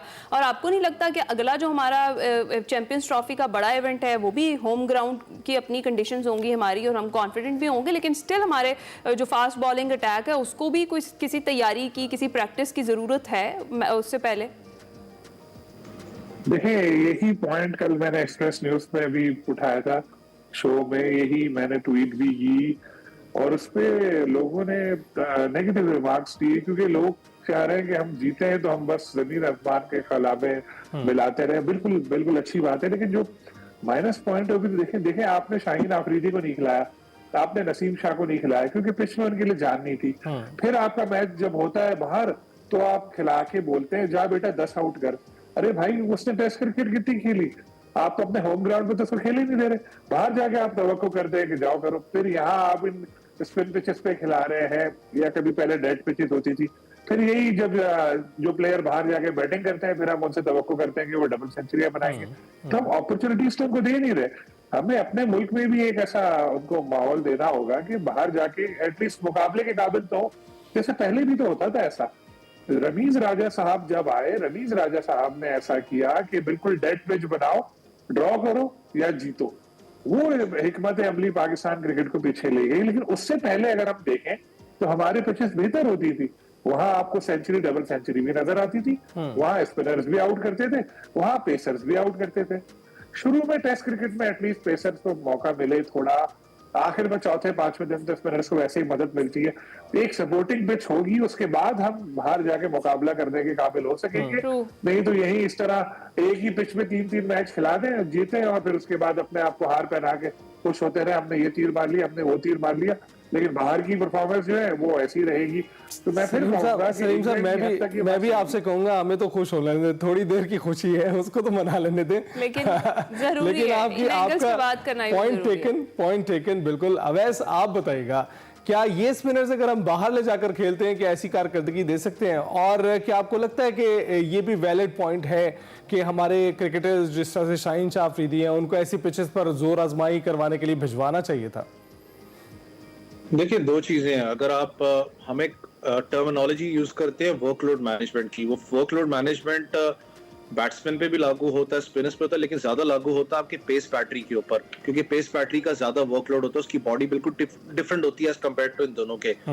अगर मैं तीनों फॉर्मेट्स की बात करूं तो मुझे बताएं कि रेड बॉल क्रिकेट के अंदर हमने वर्कलोड मैनेजमेंट कितना ज्यादा सीरियस उसको लिया है। कुछ अरसे की मैं बात कर रहा हूँ, ठीक है, अभी आपको शाहीन वगैरह नसीम नजर नहीं आ रहे, लेकिन कुछ अरसे की बात कर रहा हूँ कि आप उसको ज्यादा सीरियस नहीं लेते। आपके हर प्लेयर जो सा है, ज्यादातर नसीम की बात करूं, शाहीन की, वो रेगुलर टेस्ट क्रिकेट खेलते हुए आ रहे थे, हर क्रिकेट खेली है उन्होंने, चाहे वो जिम्बाब्वे के खिलाफ सीरीज भी क्यों ना हो, उन्होंने खेली है।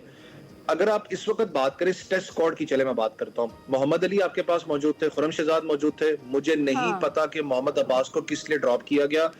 आपने कहा जी वर्कलोड मैनेजमेंट कर रहे हैं, भाई वो 3 साल के बाद वापस आ रहे, कौन सी वर्कलोड मैनेजमेंट है? उसने आके परफॉर्म करके साउथ अफ्रीका विकेट्स पे दिया, फिर आप एक रीजन लेके आते हो कि डेड ट्रैक होगा, यहाँ पर वो ज्यादा इफेक्टिव नहीं होगा। तो यही आपको याद हो, वेस्ट इंडीज के अंदर इतना को ज्यादा सपोर्टिव ट्रैक नहीं होता, वहां पर भी उसने आपको सीमन आउट करके स्विंग करके आउट करके दिए प्लेयर्स को। मुझे नहीं पता उसको ड्रॉप क्यों किया गया। अगर खुरम शहजाद और मोहम्मद अली की बात करूं, पेस बैटरी की बात कर रहा हूं, जब ये रोड विकेट्स आप बनाते हो, मोहम्मद अली आपको याद हो उसने डेब्यू भी मुल्तान में ही किया था, मुल्तान में उसने आउट किया था डोमेस्टिक के अंदर, आपने उसको बिल्कुल रोड विकेट दे दी थी जहां पर बॉल का कोई फास्ट बॉलर को सपोर्ट ही नहीं करी थी। आपने कहा भाई चल तू कराता जा ओवर, वो बेचारा कराता गया, 10-15 ओवर करवाए, आउट नहीं कर पाया। मैंने भी क्रिटिसाइज किया, बहुत लोगों ने क्रिटिसाइज किया, लेकिन जब रियलिटी पे आओ तो मुझे बताएं कि वो विकेट कितनी सपोर्टिव थी एक फास्ट बॉलर के लिए। वो सपोर्टिव नहीं थी। जहां पर सपोर्ट होती है एक फास्ट बॉलर के लिए, साउथ अफ्रीका की बात करो, वहां पर आप अपने पेसर्स को नहीं लेके जाते। जहां पर बॉलर को सपोर्ट नहीं होती, जैसे आपने डेड ट्रैक बनाया, वहां पर आप कहते हो पेसर को आओ जी आके परफॉर्म करो इस विकेट पे। तो मुझे बताया ना कि जो डोमेस्टिक के अंदर एक लड़का बैठा हुआ यंगस्टर, मैंने कहा ना हमारा एक बहुत ही बुरा एक अलमी है, कि टेस्ट क्रिकेट बहुत बड़ी चीज है। देखिए हमें समझना पड़ेगा, मैं भी अगर सामने हो ना, मैंने एक 4 डे खेला हुआ, उसके बाद मुझे पता लग गया था मेरी बॉडी सस्टेन नहीं करती 4 डे को। 4 डे की बॉडी स्ट्रक्चर बिल्कुल डिफरेंट है, आपका उसके अंदर रिदम बिल्कुल डिफरेंट होता है। आप अगर एक बॉलर बेचारा डोमेस्टिक के अंदर परफॉर्म करता है, मोहम्मद अली, मैं अली की बात करूंगा, जो अली रजा जो फास्ट बॉलर जिसका ये विश्व भी बहुत बात करते हैं, सियालकोट के लिए भी वो फाइल्स भी खेला, अंडर 19 का बॉलर है, बहुत तगड़ा फ्यूचर है उसका। लेकिन यार आप उस लड़के को अभी से टैगलाइन लगा रहे हो कि आने वाला टेस्ट क्रिकेटर है। यार उस बच्चे का दिमाग, अभी वो बच्चा है, क्या आपने पढ़ा है कि टेस्ट क्रिकेटर है वो भी? क्या इतना है उसके अंदर कि वो टेस्ट क्रिकेट की तरफ जाए? फिर मुझे एक बात बताया ना, टेस्ट क्रिकेट की जब हम बात करते हैं, टेस्ट क्रिकेट की तरफ एक यंगस्टर क्यों जाएगा? 9 महीने के बाद आपने अगली सीरीज खेलनी है, 9 महीने के गैप में वो क्या करेगा? वो बैठा रहेगा कि टेस्ट क्रिकेट आना है तो मैंने करना है। जो FTP आपका बनता है उसका काम है सारा का सारा। मैं कसूरवार उसको कहता हूँ। बहुत अरसा हो गया पाकिस्तान को 5 टेस्ट मैच सीरीज खेले हुए, जहां पर एक प्लेयर जज होता है कि उसकी कैपेबिलिटी क्या है, कि क्या वो रिप्रेजेंट कर सकता है टेस्ट नेशन को, नहीं कर सकता। आप वही 2-3 टेस्ट मैचेस की तरफ, सीरीज की तरफ चल रहे हो अभी तक। ठीक है सलीम साहब, एक तो ये चीज, और दूसरा क्विकली जरा बताइएगा, मोहम्मद हुरैरा को भी चांस दिया गया, what's your take on it? Hurairah बहुत टैलेंटेड प्लेयर है, डोमेस्टिक क्रिकेट में उन्होंने अपने आप को साबित भी किया है, और अब डेब्यू उनका इतना अच्छा नहीं रहा, सेकंड इनिंग में वो भी उन्होंने कोशिश बड़ी की, तो उनको अभी मजीद मौके लेने चाहिए। जितना उन्होंने परफॉर्म किया है उसके बाद अगर एक फेलियर की बुनियाद पर हमें उनको जज नहीं करना चाहिए, और उनको एटलीस्ट यहाँ 2 टेस्ट, दूसरा टेस्ट भी खिलाए, और उसके बाद भी जब गैप बहुत लंबा है, लेकिन जब भी वो भूलना नहीं चाहिए, क्योंकि ये टैलेंटेड प्लेयर है, ये इतने मेहनत करके टीम में जब आते हैं लड़के, तो उनको फेयर चांस पूरा देना चाहिए, ताकि आगे के लिए हमें प्लेयर मिलते रहे। बदकिस्मती से पिछले दौर में ऐसा नहीं हुआ था, मखसूस प्लेयर्स के गिर्द हमारी क्रिकेट घूमती रही थी, लेकिन अब मौका मिलना शुरू हुआ है, तो बिल्कुल ऐसे प्लेयर्स को चांस मिलना चाहिए और प्रॉपर चांस देना चाहिए, ताकि वो अपनी सलाहियतों का मुकम्मल इजहार कर सकें। बिल्कुल ठीक। सलीम साहब, अवैस, आप दोनों का बहुत बहुत शुक्रिया। यहाँ पर हमने क्रिकेट की बात की, और चाहे हार हो या जीत हो, हम अपनी टीम के साथ हैं, ग्रीन शर्ट्स के साथ हैं, वो जैसा भी खेलें। लेकिन जो हिकमत अमली अब अपनाई गई हैं इंतजामी की जानिब से, क्रिकेटर्स की जानिब से, कप्तान की जानिब से, वो काम करती हुई दिखाई दे रही है। पिचेस चलें, ठीक है कि आपने स्पिन बॉलिंग के लिए बनाई और स्पिन बॉलर्स उस पर काम आए, लेकिन बाहर भी जाएं, तरतीब चेंज करते रहें, अपने पूल में इजाफा करते रहें और आगे बढ़ते रहें। जी बिल्कुल ठीक है। Welcome back. सेगमेंट निकले तेरी तलाश में आज बात हो रही है मुस्तनसर हुसैन तारड़ साहब के नए सफरनामे पेशावर आवारगी पर। क्या गुफ्तगू हो रही है, आपको सुनाते हैं।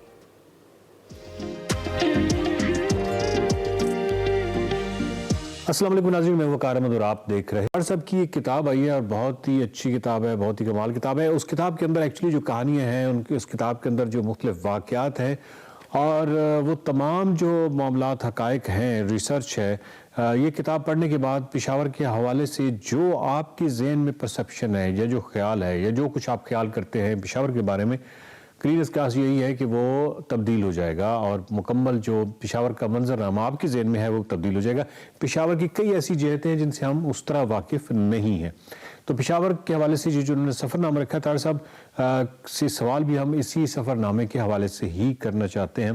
तारड़ साहब बहुत शुक्रिया। मेरा सवाल यह है कि पेशावर जो है वो एक कदीम तहजीबी मरकज़ है, यानी अगर हम लाहौर को देखें या पेशावर को देखें या मुल्तान को देखें, अच्छा ये वो इस तरह के हैं जहाँ शहर हैं जिनकी इतनी जहतें होती हैं कि एक कदीम एक बहुत तवील तहजीबी सफ़र के बाद बहुत सारी जहतें पैदा हो जाती हैं। तो एक सफ़रनामा जो है आप लिखने के बाद आपके अंदर वो तशनगी मौजूद है कि पेशावर को तो मैं मुकम्मल नहीं कर सका, या पेशावर का तज़किरा इस तरह मुकम्मल नहीं हो सका, या आप मुतमईन है कि इस किताब में आपने पेशावर के जो सफ़र है उसका हक अदा कर दिया? देखें, जो इस नौइयत के शहर होते, लाहौर है, पेशावर है, वो शहर यही है नो पाकिस्तान। इनकी तशनगी एक किताब से, जिस तरह वो है ना कि ऐ गुज़ाले शब तेरी प्यास कैसे बुझाऊं मैं, इन शहरों की प्यास जो है सैकड़ों बल्कि हज़ारों किताबों से नहीं बुझ सकती। सही सही। तो एक मेरी छोटी सी किताब जो है, वो चंद बूंदे हैं, उससे काम वो बुझेगी, क्योंकि इनके एस्पेक्ट हो। जिन शहरों से लोगों ने मोहब्बत की होती है और जिन शहरों ने लोगों के साथ मोहब्बत की होती है, वो बहुत कम है। पेशावर मेरा ख्याल है कि इकलौता शहर है पाकिस्तान। बल्कि मुझे at times being a Lahori, मुझे एहसास हुआ कि कहीं कहीं पेशावर बर्तरी रखता है इस शहर से। उसकी तारीख देख लें, उसके लोगों को देख लें, उसका कुसीन, उसका लिटरेचर, उसका theatre, you be amazed to know. और मुझसे अभी तक ये गुत्थी सुलझ नहीं सकी कि एक बहुत, मैं तो नहीं बुनियाद परस्त कहता, लेकिन एक मजहबी तौर पे स्ट्रॉन्ग कम्युनिटी जो है इर्द गिर्द, वहाँ पे दुनिया के बड़े अदाकार, बड़े एक्टर और बड़े राइटर पैदा हुए। जी जी। यानी मैंने वहाँ प्रोग्राम भी रिकॉर्ड किए। दिलीप कुमार, उनकी हवेली है वहाँ, हवेली से मुराद खंडर है, 2-4 कमरे हैं। राजपुर की हवेली है बाकायदा, क्योंकि उनके बाप जो थे दादा वो पुलिस अफसर थे। उसके बाद अनिल कपूर, उसके बाद विनोद खन्ना, मतलब एक लॉन्ग लाइन है एक्टर्स की। तो मुझे हैरत होती है कि ऐसे मुआशरे से क्रिएटेड लोग इतने सारे कैसे। शायद ये होता है कि जकड़बंदी होती है मुआशरे में और आर्टिस्ट हमेशा वहाँ जन्म लेता है, तो वो उसमें को बहुत आउटस्टैंडिंग क्वालिटी होती है, कोई एकदम बाहर आके तो छा जाता है। तो एक तो ये थी।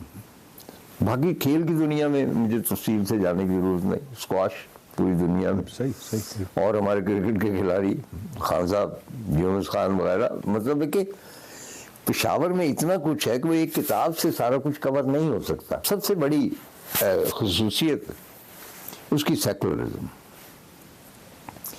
यानी आपको वहाँ पे मजहबी जो है तासुब वो ना होने के बराबर है। बाकी शहरों में हमारे 100 गुना ज़्यादा पेशावर से। जी सही। यहाँ वहाँ टिल रिसेंटली पूरी सिख कम्युनिटी वहीं पे आबाद थी, हिंदू थे। उनके इर्द गिर्द मैंने हिंदू हकीमों की दुकानें देखी, बाकी सारे। तो एक लार्ज हार्टेडनेस है पेशावर में जो सबको कबूल कर लेती है। और वहाँ की पानी, जाहिर है कि पानी उसका बेहतरीन है, ये तारीख में भी आया। और इसीलिए ये दुम्बे वगैरह पूरे खा जाते हैं वहाँ पे हमारे लोग, और वो हजम हो जाता है उस पानी की वजह से। एक और बात है उसका, क्योंकि Peshawar is not a Pathan city, ये एक हिंद को शहर है। It's not a Pashtun city, Hindko शहर है। और दिलीप भी हिंद को थे, पंजाबी। और Prithviraj Kapoor and family they were from Samundri, Faisalabad के करीब के, ये भी पंजाबी थी। आज भी उनके घरों में पंजाबी बोली जाती है, यानी अब तो 5-6 नस्लें हो गई। आप कपूर फैमिली को अगर निकाल दें बॉम्बे की फिल्म इंडस्ट्री में से, तो बाकी क्या बच जाए? कुछ भी नहीं। तो इतनी और बहुत सारे, अब मैं उनकी तफसील में नहीं जाता, मैं सिर्फ ये अर्ज करना चाहता हूँ कि मैं वहाँ पे गया, कुछ दर्जनों मरतबा पहले भी जा चुका हूँ। जब ज़मीनी रास्ते से जाते थे अच्छे दिनों में, अफ़गानिस्तान के थ्रू, ईरान के थ्रू, तो काबुल तक बस जाती थी, हम काबुल जाते थे। और पेशावर में और भी मेरे दोस्त, बहुत सारी यादें हैं जो मैंने ताज़ा की।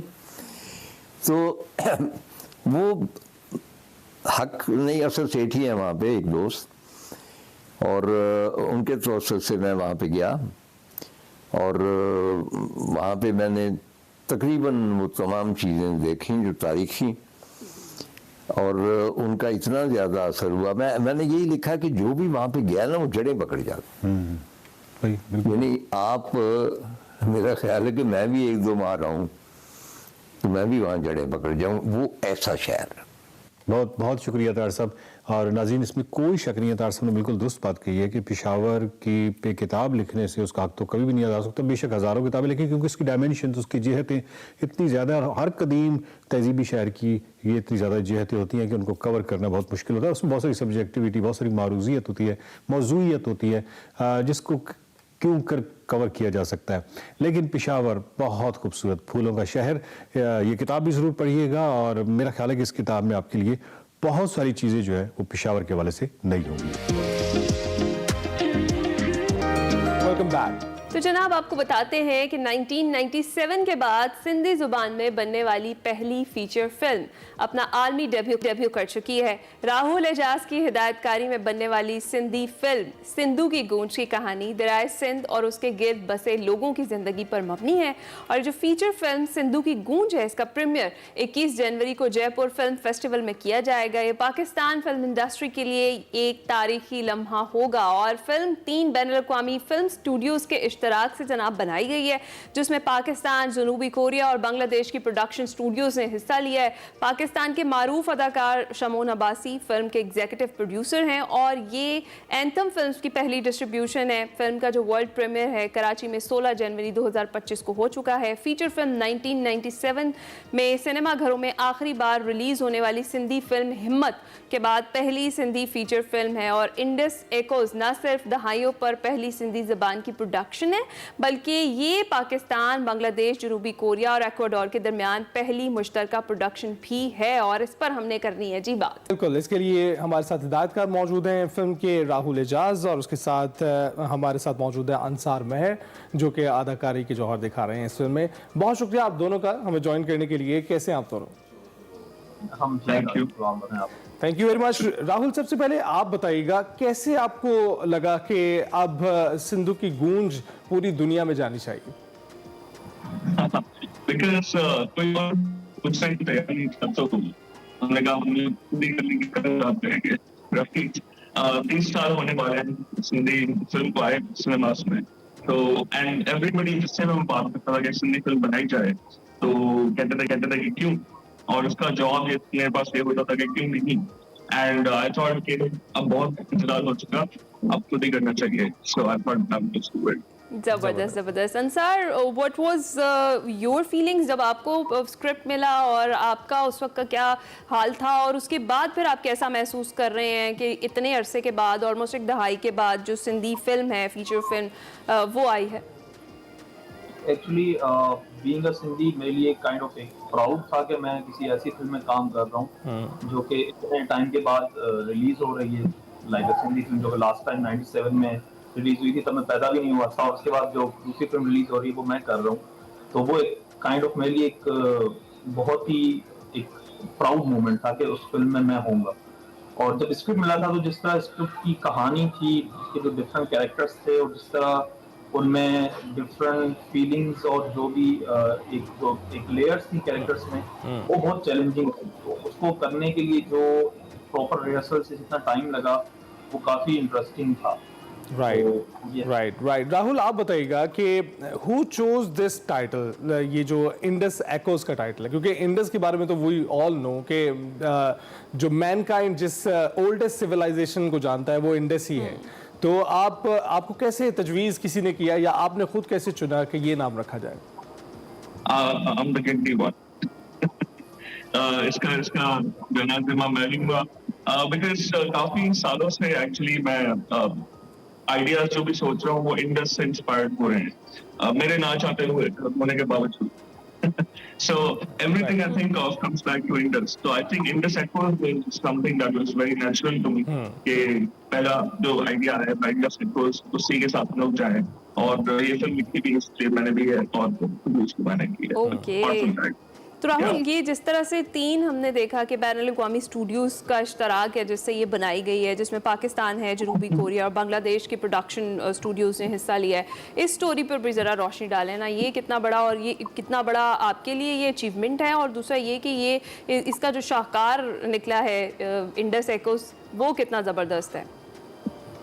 ये बहुत बड़ी इंटरेस्टिंग सी जर्नी रही है हमारी, क्योंकि प्लान नहीं था किस तरह से चलेगी। जब हमने शुरू की थी, मैंने तो अंसार, वजदान, जो हमारे 3 कास्ट मेंबर्स हैं, अमेजिंग एक्टर्स, और जैसे आज तक क्रू शामिल होता गया, हम लोग बड़ी छोटी सी एक फिल्म बना रहे हैं, यहीं पे शूट करेंगे, यहीं पे बनाएंगे, यहीं पे बहुत प्रोडक्शन हो जाएगी। इत्तेफाक से मेरा सिलेक्शन हो गया था तब बुसान एशियन फिल्म स्कूल में साउथ कोरिया में।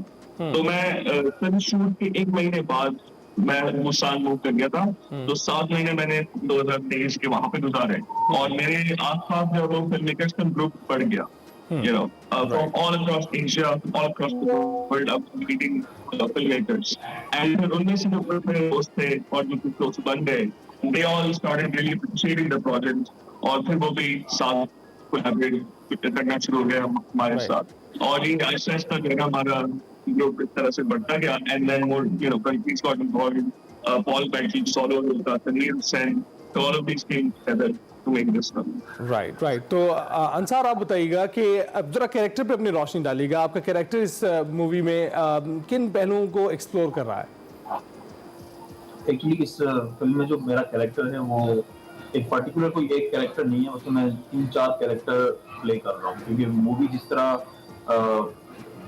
डिवाइड हुई है, देन वो जिस तरह आखिर में जाके सारी कनेक्ट होती है तो उसमें हर एक टाइम के बाद वो कैरेक्टर टोटली डिफरेंट हो जाता है, उसकी सारी फीलिंग, उसका बैकग्राउंड और उसके जो भी एक लेयर्स हैं और जो भी उसकी कैरेक्टरिस्टिक्स हैं सब डिफरेंट हो जाते हैं। तो वो बिल्कुल उसमें जो चेंजिंग्स आ रहे हैं वो मेरे लिए थोड़ा सा चैलेंजिंग थे उनको करना। तो वो इस तरह का कैरेक्टर है कि कोई ऐसा कैरेक्टर नहीं जैसा जनरली होता है कि एक कैरेक्टर स्टार्ट होता है लास्ट तक उसी का बिल्डअप चलता रहता है। इसमें वो एक कैरेक्टर है वो एक पॉइंट पे आके टूटता है, फिर वहां से एक नया कैरेक्टर डेवलप होता है, फिर वो एक पॉइंट पे आके टूटता है, फिर वहां से एक और कैरेक्टर डेवलप होता है। जबरदस्त। अच्छा राहुल, हमें सिंधु की गूंज की स्टोरी लाइन के हवाले से जरा मजीद बताएं आप। देखिए कहानी है सिंधु दरिया के बारे में, ये सिंधु की कहानी है और सिंधु खुद भी कहानी का हिस्सा है।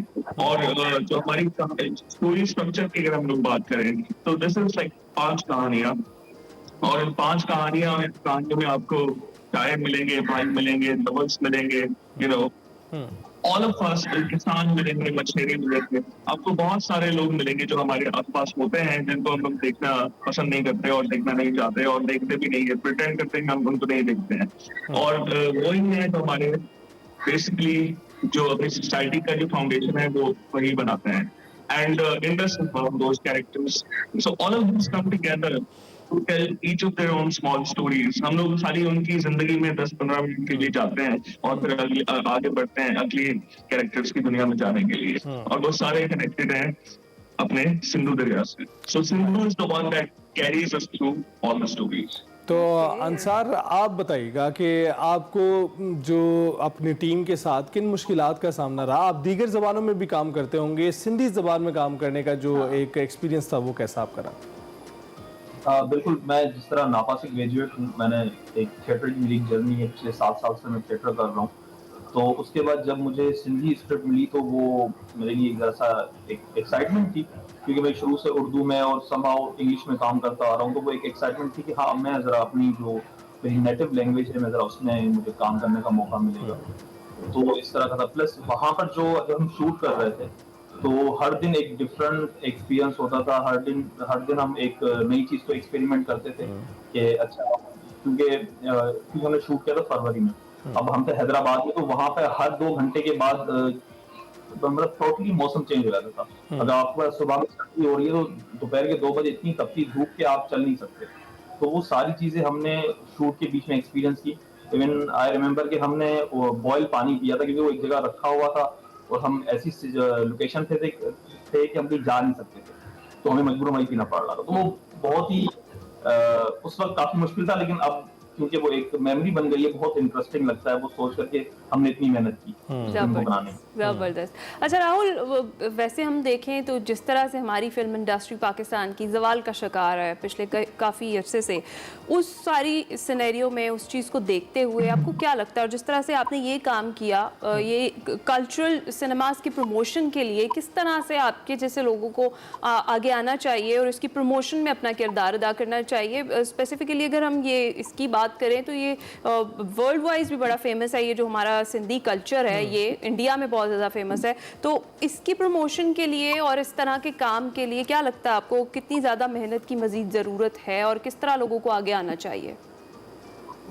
आई थिंक बहुत ज़्यादा मेहनत की जरूरत है, बिकॉज अभी तो ये सिलसिला शुरू हुआ है जो हम लोग ने एक स्पीड प्लांट करने की कोशिश की है और उसमें हम लोग ने मल्टी डाले और पानी डालने की कोशिश कर रहे हैं। अभी इसमें हम लोग को पूरी इंडस्ट्री बनाने में तो आई थिंक 10-15-20 साल और लग सकते हैं, डिपेंड्स ऑन के इसके बाद कौन आके बनाता है, राइट?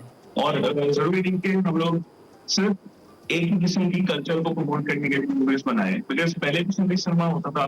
और सिर्फ सिंधी सिनेमा की बात नहीं है यहाँ पे आपकी इतनी सारी जबानें हैं पाकिस्तान में, उन सब जबानों की अपनी अपनी आइडेंटिटीज हैं, अपने अपने कल्चर हैं, अपने अपने लोग हैं, अपनी अपनी कहानियां हैं, उन सबको हमें प्रमोट करना चाहिए। बिकॉज ये जो डाइवर्सिटी है ना हमारे पाकिस्तान की, उसको हम लोग एक पाकिस्तानी सिनेमा के अम्ब्रेला के अंदर अगर हम लोग प्रमोट करना शुरू करेंगे, that would be beneficial for all of us, you know, and I think that we need to realise. तो ये एक रियलाइजेशन हम लोग को चाहिए शुरू करने के लिए, उस डायरेक्शन में काम।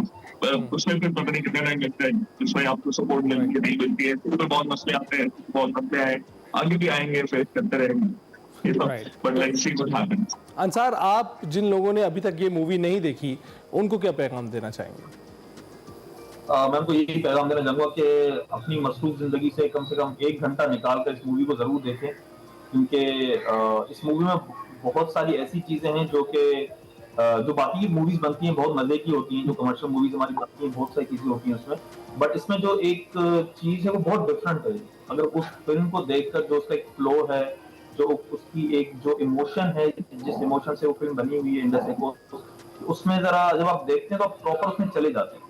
तो मैं ये कहूंगा कि हाँ, आप सारी चीजें देख रहे होते हैं, इवन आजकल स्क्रॉल कर रहे होते हैं लोग 2-2, 4-4 सेकंड से ज्यादा कोई टिकता नहीं स्क्रीन पर, बट जब आप इस तरह की कोई फिल्म देखते हैं तो आपको प्रॉपर आपको लगता है कि हाँ, आप कहीं ना कहीं उस फिल्म का या उस जो सीन्स आप देख रहे हैं कहीं ना कहीं आप भी उसका हिस्सा हैं, क्योंकि वो इतनी रिलेटेबल है कि वो कहीं ना कहीं हर किसी से वो कनेक्ट करती है। तो मैं ये कहूंगा कि काइंडली टाइम निकाल के जरूर देखें। जरूर। बहुत शुक्रिया अंसार महर हमारे साथ मौजूद थे, राहुल एजाज आप हमारे साथ मौजूद थे, आप बहुत शुक्रिया। और जनाब, इस तरह की प्रोडक्शन चाहिए, इस तरह का काम ज़रूर होना चाहिए और उसकी प्रमोशन भी बहुत ज़्यादा ज़रूरी है। हम जाएंगे छोटी सी ब्रेक पर, आप कहीं मत जाइएगा। प्रोग्राम के आखिरी हिस्से में खुशामदीद। आखिरी हिस्से में मौसम का हाल आपको बताते चलते हैं। मुल्क भर में सर्द मौसम का राज है, पहाड़ बर्फ की चादर ओढ़े हुए हैं, जबकि मैदानी इलाके धुंध की लपेट में हैं। कराची में भी सर्दी की शिद्दत में इजाफा देखा गया है और गुज़िश्ता रोज़ के मुकाबले में दर्जा हरारत 4.3 डिग्री सेंटीग्रेड कम रिकॉर्ड किया गया है। यकबस्ता हवाओं के बायस सर्दी की शिद्दत असल दर्जा हरारत से 2 से 4 दर्जे कम महसूस हो रही है और महकमा मौसमियात के अर्ली वार्निंग सेंटर ने शहर कायद में सर्दी में इजाफे की पेशगोई कर दी है। शहर कायद में पीर को कम से कम पारा दोबारा सिंगल डिजिट में 9 डिग्री रिकॉर्ड हो सकता है, जबकि आइंदा कई रोज़ तक शहर में शुमाल मशरकी और मशरकी समत की हवाएं भी चलने की तवक्को है। जी हाँ, और इस पर हम करेंगे बात। हमें ज्वाइन कर चुके हैं सरदार सरफराज साहब, चीफ मेट्रोलॉजिस्ट हैं। अस्सलाम वालेकुम सरदार साहब, कैसे हैं आप? जी वालेकुम अस्सलाम, अल्लाह का शुक्र है जी, ठीक ठाक। सरदार साहब, सबसे पहले तो बताएं कैसा रहने वाला है मुल्क भर में इस हफ्ते मौसम? शदीद सर्दी की लहर बरकरार है, ऑल्दो पिछले साल जैसा सख्त सर्दी का मौसम लाहौर में तो नहीं है। ओवरऑल क्या सिचुएशन है? जी देखिए, इस वक्त पिछले 2 दिन से बलूचिस्तान के चंद इलाकों में आपने देखा होगा, पड़ा हुआ कि बारिश हो रही है। इवन जो साउथ बलूचिस्तान है, मकरान डिवीजन, गवादर वगैरह में भी बारिश हुई है कल, और इसी तरह से ऊपर कोयटा और गिरदुनवा में अच्छी बारिश हुई है, चागी डिस्ट्रिक्ट में अच्छी बारिश हुई है, और कोयटा के जो इलाके हैं ज़ियारत और दूसरा कान में तरजई और चमन ज़ोब, उन इलाकों में बर्फ़बारी भी हुई है, कुछ इलाकों में अच्छी और कुछ इलाकों में मामूली सी बर्फ़बारी हुई है। और ये वेव जो है ज़ाहिर है आगे स्प्रेड करेगी, बल्कि कुछ इसका असरात ऊपर भी पहुँचे हैं। गिलगित बल्तिस्तान में हल्की फुल्की बारिश रिपोर्ट हुई है और कहीं हल्की फुल्की बर्फ़बारी भी रिपोर्ट हुई है। इसी तरह से कश्मीर साइड पे भी और केपी के जो शुमाली इलाके जात हैं उसमें बाबूसर टॉप और उधर वादी सवात, कालाम, मालम जब्बा वगैरह, इन तमाम एरियाज़ में अगले 2 से 3 दिनों में बारिश भी मुतवक्की है और बर्फ़बारी भी मुतवक्की है। तो इस दौरान में तो सर्दी थोड़ी सी कम होती है जब वो वेव प्रिवेल कर रही हो, क्योंकि कोल्ड एयर थोड़ी सीड हो जाती है। लेकिन ये वेव जब पास ऑन हो जाएगी 22 से या 23 से, तो 23 से फिर या 24 से कह सकते हैं सर्दी की शिद्दत में इजाफा हो जाएगा और अगले इस महीने के आखिर तक फिर ज़्यादा कोल्ड वेव प्रिवेल करेगी और टेम्परेचर खासे नीचे चले जाएंगे, 5 से 6 डिग्री तक जो इस वक्त चल रहे हैं उससे नीचे जा सकते हैं। तो पंजाब में भी सरदार साहब यही सूरत हाल रहेगी, और ख़ासकर लाहौर की क्या सूरत हाल रहेगी? लाहौर में भी खुश्क सर्द मौसम ही रहेगा। यानी ये जो वेव जा रही है ये ऊपर ही है, बलूचिस्तान से होती हुई एक्सफाटा रीजन हो गया और केपी के मिडल और जो अपर एरियाज़ है केपी के, उस एरिया से फिर इस्लामाबाद और खित्ता पोटफार और उसके उधर मरी साहिर और गलियात, इन तमाम इलाकों में बारिश और बर्फबारी मुतवक्की है। लेकिन नीचे लाहौर और उससे नीचे का जो इलाका है सेंट्रल पंजाब और फिर साउथ पंजाब, ये इलाके तो उसी तरह खुश्क मौसम और सर्द मौसम की लपेट में रहेंगे। लेकिन अगले 2 दिन जैसे मैंने आपको कहा कि इस वेव के इन्फ्लुएंस में होता है कि कोल्ड एयर थोड़ा सा रिसीड कर जाती है तो सर्दी की शिदत में कदरे कमी आ जाती है, 2 से 3 डिग्री टेम्परेचर कम हो सकते हैं और बढ़ सकते हैं जितने चल रहे थे उससे। और लेकिन 23 के बाद फिर 30 तक 29 तक कम से कम ये वेव जो है ना ज़्यादा सर्द हो जाएगी, कोल्ड वेव। ठीक है। और सरदार साहब, कराची की क्या सिचुएशन आपने भी जिस तरह से बताई, तो सिंगल डिजिट में कब तक रहने वाला है पारा और कब से कब तक का ये स्पैन होगा शदीद सर्दी का जो सिंगल डिजिट में जाएगा? देखिए अभी तो पिछले 2 दिन से कराची में टेम्परेचर बढ़ा हुआ है, उसमें 10 से ऊपर मतलब 12-13 इस रेंज में चल रहा है और अगले 2-3 दिन भी इसी रेंज में रहेगा, 12 से 14 की रेंज में। लेकिन वही 24, 25, 26 3-4 दिन ऐसे होंगे कि फिर दोबारा सिंगल डिजिट में जा सकता है, चंद एक जगहों में 9 तक जा सकता है, कहीं हो सकता है 8 चला जाए। वीकेंड खासकर होगा और वीकेंड से पहले जुमे का दिन, वो 3 दिन ऐसे होंगे, 3 या 4 दिन उसमें सर्दी की शिदत बढ़ सकती है, तो कराची में दोबारा सिंगल डिजिट में जा सकता है टेम्परेचर। ओके। और सर्दी का दौरानिया ओवरऑल ज़रा बताएं कितना तवील होने वाला है इस बार? देखिए फरवरी के एंड तक की ज़ाहिर है सर्दियों का सीज़न होता है, खासकर मैदानी इलाकों में, तो कुछ इलाकों में तो मिडल ऑफ फरवरी तक एक तरह से सर्द मौसम रहता है, तो ऐसा ही इम्कान है। अब ये डिपेंड करता है, जैसे आपको अगर याद हो तो पिछले साल में ये हुआ था कि अप्रैल तक और इवन मई के वस्त तक वेस्टर्ली वेव्स आती रही, बारिश अच्छी होती रही, बर्फबारी भी इवन अप्रैल में भी बर्फबारी हो गई थी ऊपर जो हमारे शुमाली इलाका जाता है उनमें, तो जाहिर है उसके साथ साथ फिर सर्दी भी चलती रही, अप्रैल तक चलती रही थी। बिल्कुल। अच्छा। उस पर डिपेंड करता है, वेस्टर्ली वेव्स अगर तवातर से आती रहती हैं तो फिर तो ये स्ट्रेच कर सकती है आगे, लेकिन अदरवाइज तो फरवरी के आखिर तक ही होता है सर्दी का मौसम। अच्छा सरदार साहब, ये कंप्लेन ना आने लग जाए कि हम बलूचिस्तान की बात नहीं करते, तो बलूचिस्तान की भी सूरत हाल बता दें, क्या मौसम रहेगा वहाँ पर? बलूचिस्तान का जैसे मैंने खुद ही जिक्र किया पहले कि पिछले 2-3 दिन से बारिश हो रही है, उसमें गवादर में भी, ऊपर चावी डिस्ट्रिक्ट में, केश डिस्ट्रिक्ट तुर्बत का इलाका है जो, और उस तरह से दालबंदी, नोकुंडी जो ईरान के साथ लगते हैं हमारे एरियाज, उनमें अच्छी बारिश हुई है। और अभी आज भी वहाँ पर है कोयटा और चमन, ज़ोब, बारखान और किला सैफुल्ला, किला अब्दुल्ला वगैरह, वो जो एरियाज है यानी शुमाल मशरकी बलूचिस्तान, वहाँ पर आज भी मुतवक्की है बारिश भी और पहाड़ी इलाकों पर बर्फबारी भी हो सकती है। तो ये अच्छा 1-2 दिन के वक्फे के बाद यानी 22 तारीख को उधर फिर है, 21 को भी हल्की फुल्की बारिश है, 22 को भी हल्की फुल्की बारिश है, तो अगले 2-3 दिन वहाँ पर इस तरह से पैदल रहेगा, कभी खुश्क मतलब गैप्स के साथ कुछ ना कुछ बारिश चलती रहेगी। लाहौर की बारिश का आपने कुछ नहीं बताया, आपने कहा कि हम ना ही समझें, अभी कोई बारिश नहीं होने वाली लाहौर में, ऐसा ही है सरदार साहब? जी अनफॉर्चुनेटली इस स्पेल में तो नहीं है, लाहौर में कुछ नहीं दिखाई दे रहा, लेकिन अगला जो स्पेल है एक एक्सपेक्टेड है आखिर में 30-31 जनवरी को, उसमें लाहौर में इम्कान बन सकता है, इम्कान हो सकता है। थैंक यू वेरी मच सरदार साहब, आपने मौसम का हाल हमें बताया और पता चल चुका है, तो आप अपना बंदोबस्त कर लें जिन इलाकों में आप मौजूद हैं उसके लिहाज से। जी और हमें दीजिए इजाजत, अपना ख्याल रखिएगा, फीडबैक जरूर दीजिएगा। अल्लाह हाफिज। अल्लाह हाफिज।